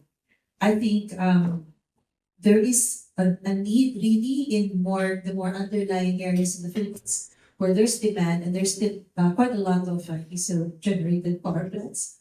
So in those areas, in what way can we build up the natural gas capacity that can be supported by the local needs? So I think it's both policy and technical or operational discussion, and I'm guessing that's going on now. As far as my interactions with the DOE and other agencies is concerned, the focus at the moment really is please drill, please drill and find us the next indigenous gas source. And I'm in fact in touch also with other players in the industry who do need the gas. We really want to distribute the gas to as many power plants as needed. Just give us a bit of time to drill. Thanks, Don. And it looks like Bagong before Ignacio comes, it looks like Bagong Pag-asa really is, as the name implies, that really does look like where the upside comes in, because when you think about the transition, it's going to take a while before these infrastructure facilities come in. But if you're able to prove up, if you use the bar upstream, you're able to prove up a well and see that you have the capacity come in one stream, then you bought a lot of time for the government to get that right. And just going back to Ignacio before he raised it, I mean, it's really important that the market actually finds a solution with the private sector, because it's so nice. Like I know the guys who are off taking the gas, whether it be one of the conglomerates or the end users, they are also scrapping to find those solutions. So I think between that dialogue of the end users and then the power plant generators and then the upstream developers, you're definitely going to find an elegant solution one of these days. Absolutely. We all keep talking now, just really finding ways to get the best. Yeah, that's all. Yeah, not related to Acciona, because we know gas, but I used to be a gas trader for 6 years. I'm LNG trader, so I know well this industry. So I think the most important thing about Don was saying is to prioritize independent resources, even if it's deep water, is more important than buying from the outside. But there's another thing which is also very important related to your question of the biggest facilities. The DOE, and that's something internal of the Pilipinas, but if I look that way, I'm prioritize investment in regas or in general, power, everything. It is quite important that you find a way to close contracts with the origin of the gas, close long-term SPAs with Qatar, with Algeria, with Trinidad and Tobago, maybe with the United States, who knows, that's a little bit more specific. Maybe if you don't do that, and we're not sending traders, when I was a trader, always the most lucrative option was to divert Asia, because we were just charging much more because it was possible. But here you're competing with Korea, with the Japanese. So if you keep doing it like this, the cargoes are going to be massively expensive, and it's going to be a part of it. If you are going to Chinese 20-year space, probably much better index to Brent than index to a gas index, because if you're indexed to it's much lower. When the Ukraine-Russia crisis that you mentioned, when the energy JKM here was $55 per million, these contracts that were sourced and players like Shell, for example, from Qatar or from Algeria, were priced at 15. So they were sourced at 15 and selling at 15. So if you get this ability, maybe backed by the government, with collateral or whatever, for the private companies to secure long-term space with Algeria, with Qatar, or with Nigeria, Trinidad and Tobago, this is going to be a game changer and really good for the industry.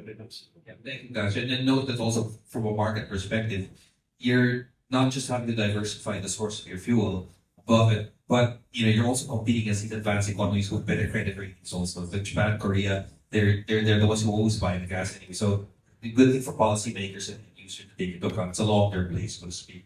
So the second piece of decentralization, I mean, we talked about this. And I think Donna, you mentioned also how do you take care of the rest of the archipelago. So from your perspective, how can we make sure the focus stays also towards the island economies or the second market? Like Cebu is not even a second market anymore; it's competing with Manila for energy demand and infrastructure. But how do we make sure these new areas and these areas that haven't reached a full potential are reached?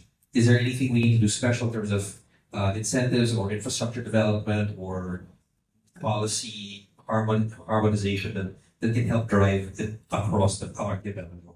Ignacio, and then we'll go to Robert and then Bob. Yes, something important here. We totally understand how important it is for the government to security supply is removing at the process or as you say, fortunately it's going to be probably happening in more places.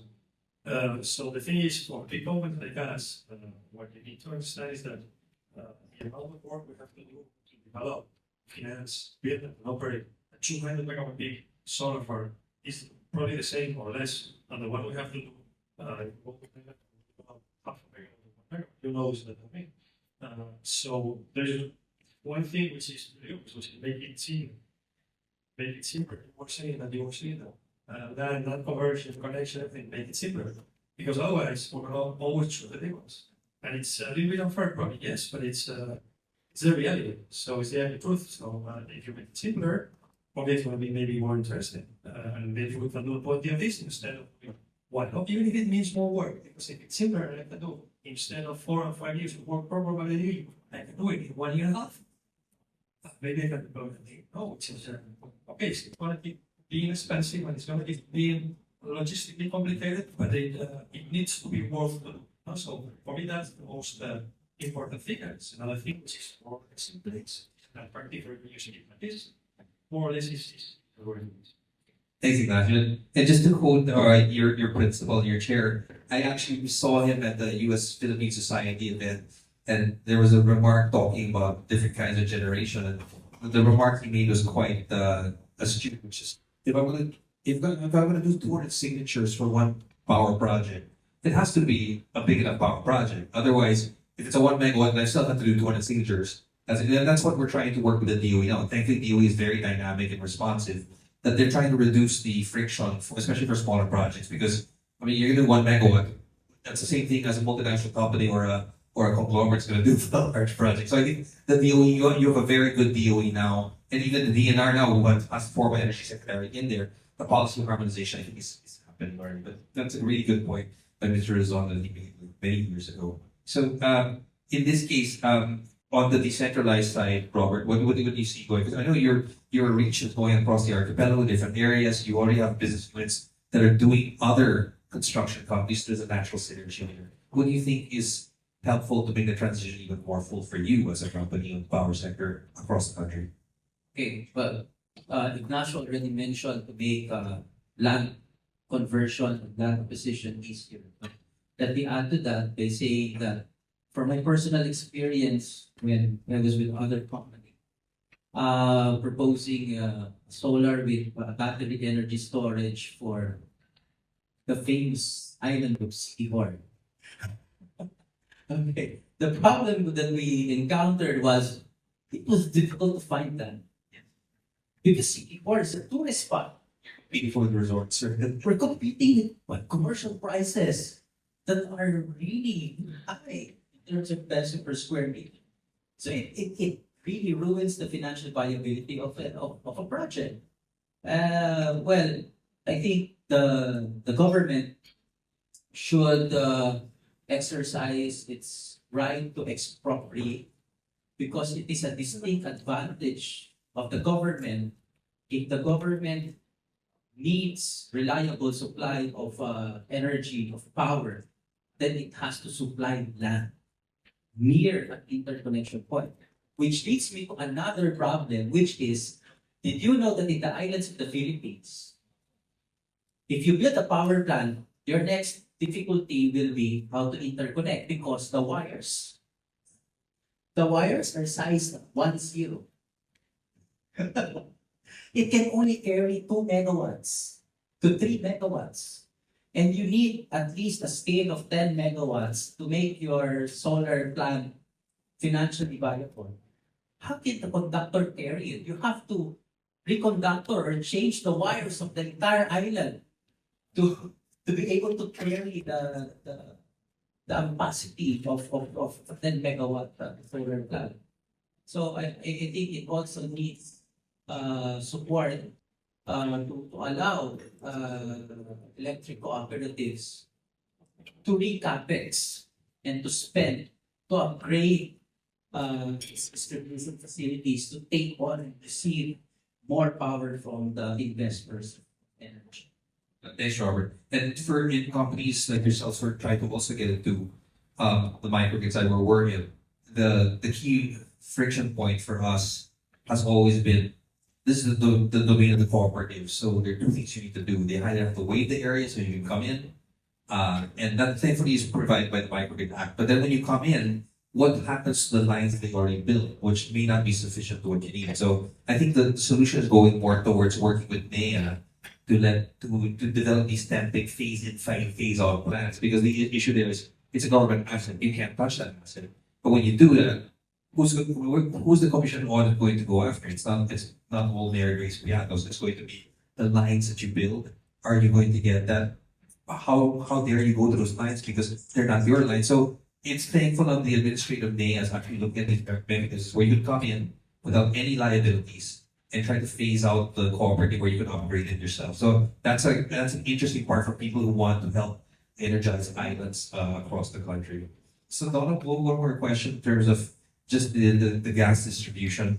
Are you looking at working with other local companies for shipping? Because it's certainly not going to be pipeline, right? It might be CNG type, delivery type systems. How's that looking for you in terms of the way you look at the future? Yeah, we haven't really studied this in depth yet, but my team and I have already started thinking about, okay, if we do discover a new gas Malampaya like hub in the future, how do we distribute that? So I think for us there will be two sort of key focus areas in a way, or work streams to consider. One is that we'll have to consider a more hub and spoke model where if the discovery can be tied back or connected to Malampaya, in what way can we transport that gas in a cost-effective, economic way to not to Luzon but to another area? It could be a pipe tying into that long pipe I mentioned earlier. It could be, but it could also be some way of parceling the gas. But that would require significant investment in technology. So that's why the first work stream for us to make this hub and spoke model work is to look at technology. What ways can we innovate such that that can be done at lower cost? So what development concept can we use, engineering wise, etc. Then the other work stream for us is can we focus on petroleum blocks or areas that we can explore that might be able to, where it might be possible to still pipe in the gas to other demand hubs in the Philippines. And for that to happen, we really have to do frontier exploration. Like in the movies, you see these frontier explorers in some frontier areas looking at this magical frontier hub. So these places, in order to be developed and to build a new Malampaya for the first time, is absolutely expensive. $4 billion minimum. So the DOE has started thinking about this. They have drafted what is called a marginal field incentive or petroleum exploration incentive for those who want to develop smaller and smaller fields that can be one of a third or into frontier areas where significant investment might be required. So for that kind of exploration development to be incentivized, there will be additional allowances. For us, at least as a technology company, we look at how to do it, how to make the development concept cheaper. And the second is what can the government do to help put the investment in place? Because for sure, our revenue from existing Malampaya volumes or any other volumes in the future won't be enough. As you know, we have a service contract. It's something like a production sharing agreement in other countries whereby we can only invest what we generate, what we produce. That's it. Unless we make utang or the chairman gives us money, we cannot invest in anything. So investment has cost us small enough for us to continue. Thanks, Don. And note that we were being in the upstream industry before. The question is, are there any more manual fields? Maybe not. So whether or not there are, if it's smaller, the government has to give us incentive to make it worth your while, make the cost of production lower. Yes. So our focus so far has been on the smaller fields so that we can develop them fast. But the frontier ones, we have a lot in the Philippines. We just don't have the money yet.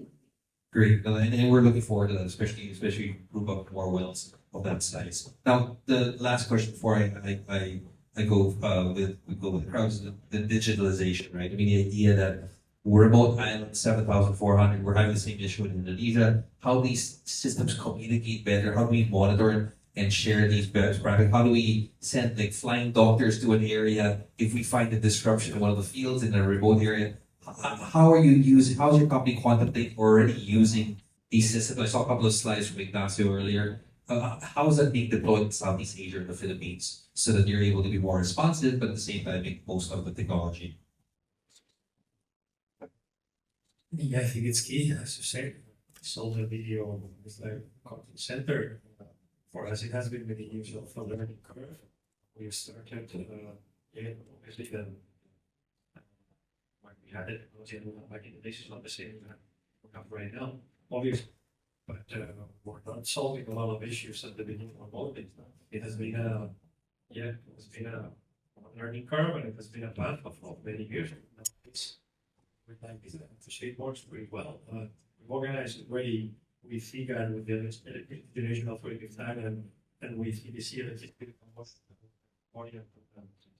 Thai electricity company. We organized a workshop in Spain with the Spanish TSO Electrica, different companies like all ourselves. It's a shared best practices, how we do it, and has been reaching for both parties. We always that similar with the Emcee here or with any cooperative or any other of the event sector. That's great. Robert?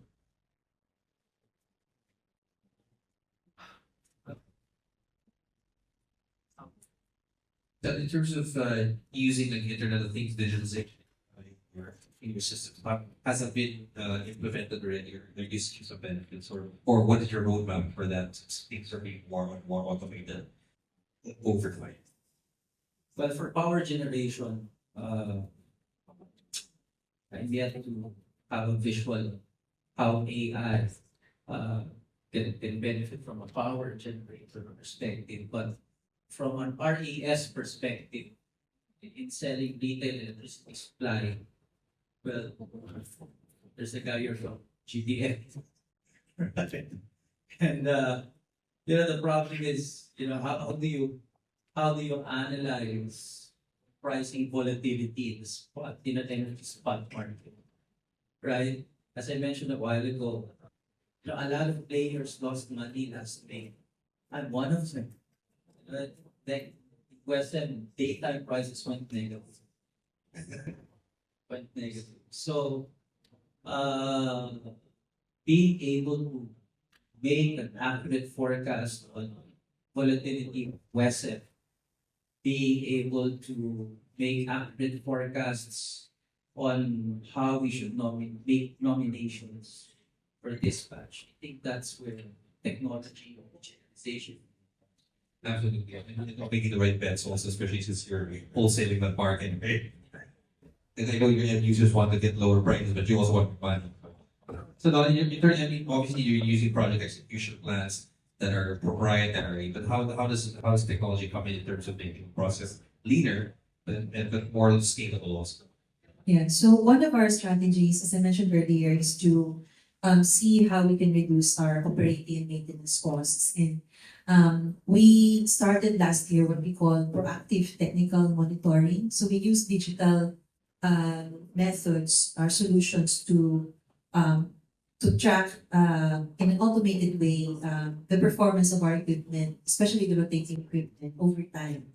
So if failure modes and upcoming trips are predicted way in advance using digital ways or AI, and we only have engineers back in the office on screen seeing that, receiving that notification, then what we can do is adjust our maintenance strategy such that we only spend on maintaining the equipment, changing out the engine, etc.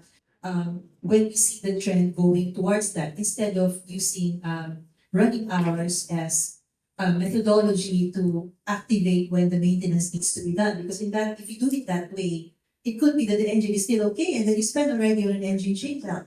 So wait for it until the failure mode is showing on this overhauled now. Then the machine will tell us, do it, then we do it. Something like that. A more kind of connected and digitalized way of meeting Absolutely. I mean, it's smart systems work. And then a lot of it is just the human person curating the design and system. I'll share an example of what has been. We'll open up to the, which one or two questions to the crowd. You know, in our microgrids, we're going to build 16 of them next year across Palawan. For them to communicate, we're all being, blue internet Scott, what's the name? And Elon Musk has such a bad taste in my mouth. I forgot the name of the satellite company. Starlink. So we have Starlink already working, and we can actually identify something amiss in the most southern part, where we can send a team of flying doctors to come in if it really needs that intervention. Otherwise, we don't have to send them, right? So that's one. The second one is, we're actually doing AI for vegetative growth in our watershed, because the time we schedule the tree cutting, which is a lot of money to help the lines stay fresh, we want to do it when it's optimal, when the vegetative growth is not as robust. So even those things you can use, and it does shave off a lot of costs of running on a grid. So interesting to see the application. I'm sure we're going to see more of that over time. At this point, just to bear with us, we have room for 2 to 3 questions from the audience. If you briefly introduce yourself to your question, the panel will be more than happy to answer.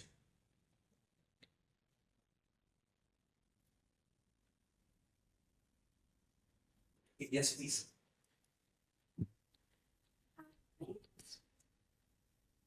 Hello, my name is Vanessa Malaluan. I'm an independent construction consultant. So, Engineer Pereja and most probably Ignacio, you talk about the solar rooftops. So, I was just wondering, do you have any way or do you have any policy on how to dispose of the life cycle of these materials? Or here in the Philippines, is there any policies provided by the government in terms of this disposal and for sure there's in life cycle duration of these materials, right? I don't know, 10 years or 15 years, and for example, like consumer, the customer, or whether an individual, residential, or company, there will be come a time that I need to update depending upon my requirements, right? So I'm just wondering, so for example, as a company, for example, I have this. So quite some time, so what did I need to do? What would I dispose it? Would I be able to go to your machine? And then how do you recycle thinking?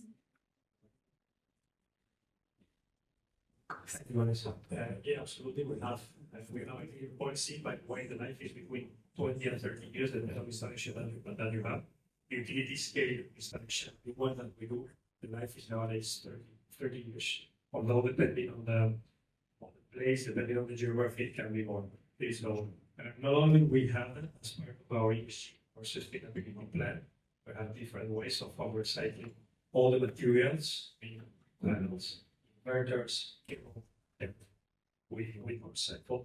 But at the same time, it's not only us that is asking for this. I mean, we don't follow any regulation. I mean, there is a regulation obviously we follow, but it's internally from our way of doing things. So we have that. But at the same time, and this has been recent, like 6-7 years coming out of the protocol 3, of the scope 3 of GHG emissions, that I don't know if you're familiar with it, but basically what it makes is your company, it obliges your company, if you want to comply with the maximum GHG compliance rules, to not only recycle, but to make sure that your suppliers are doing, are decarbonizing and recycling to the maximum extent. So for example, when I get electricity, Amazon or Google or any of these companies, they're asking us to demonstrate what we do when recycling, like a wind blade or a solar panel.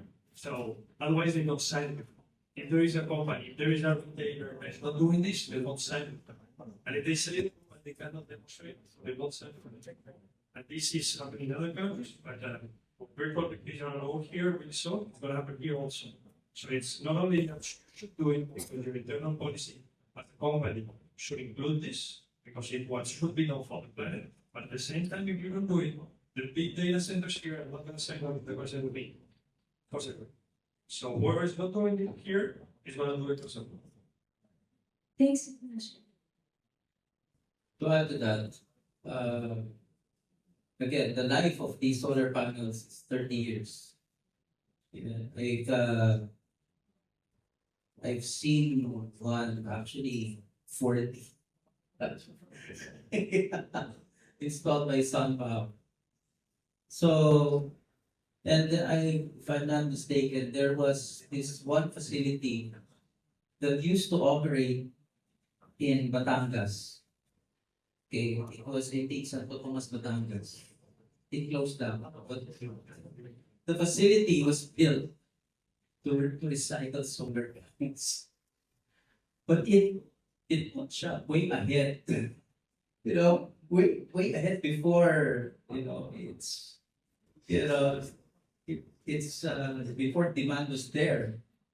So, I don't know if any one of us would still be alive when we retire the panels that we installed today.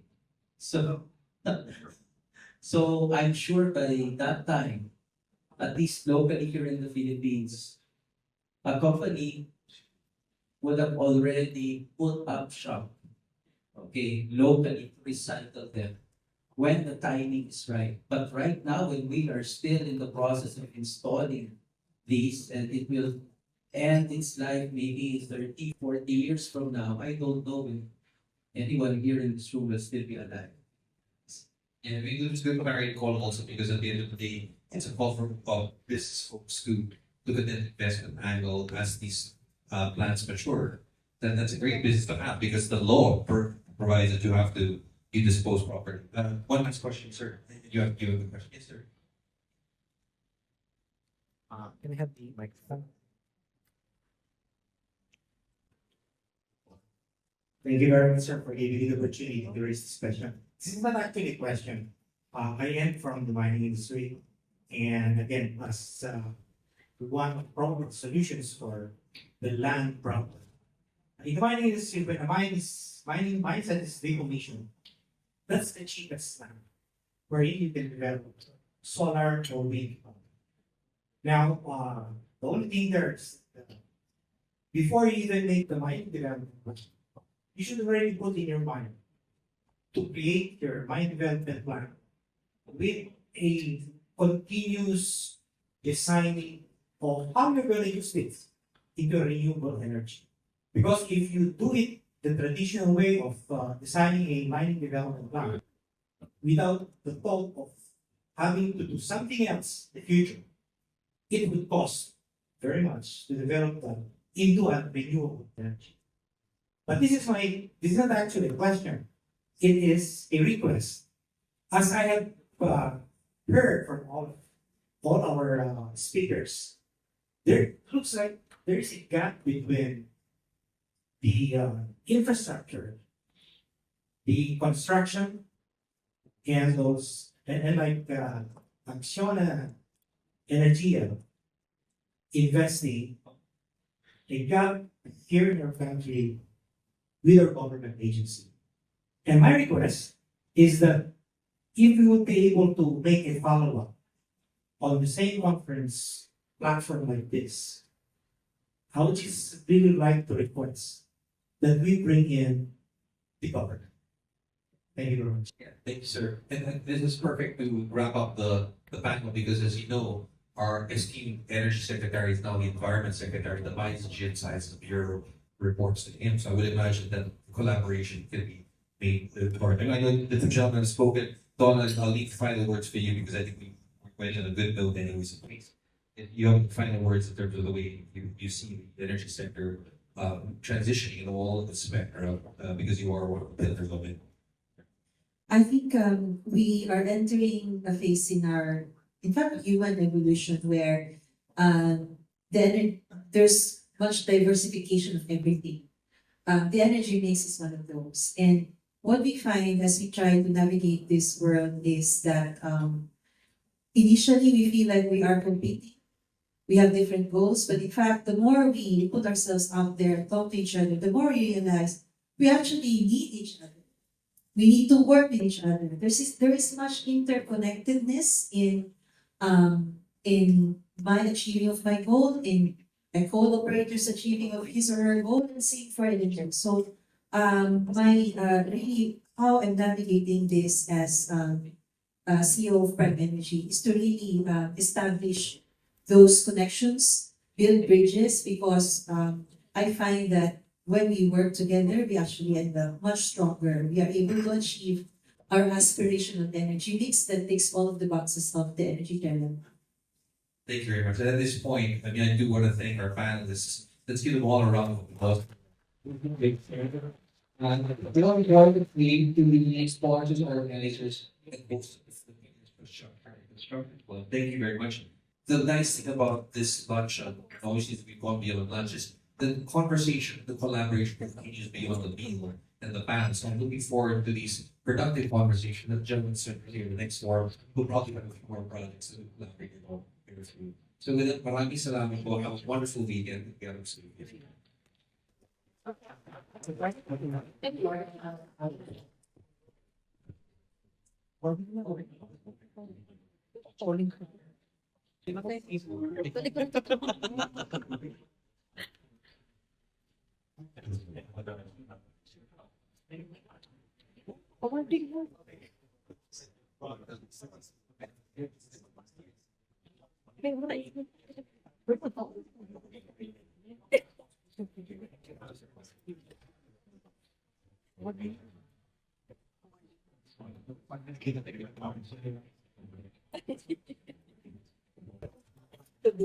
Sure.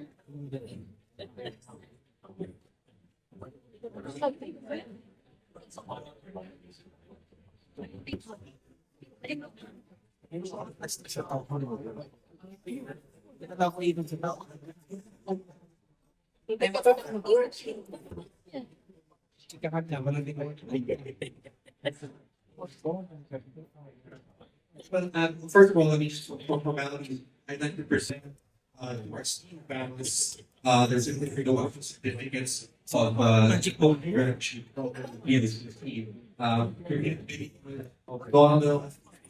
Cruz. Thank you very much. Congratulations. And we have the dear Robert, Marlon, Pereja. Congratulations. Thank you very much.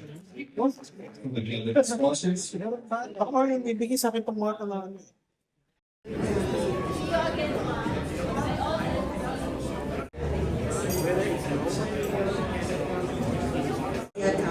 Thank you very much and have a good afternoon.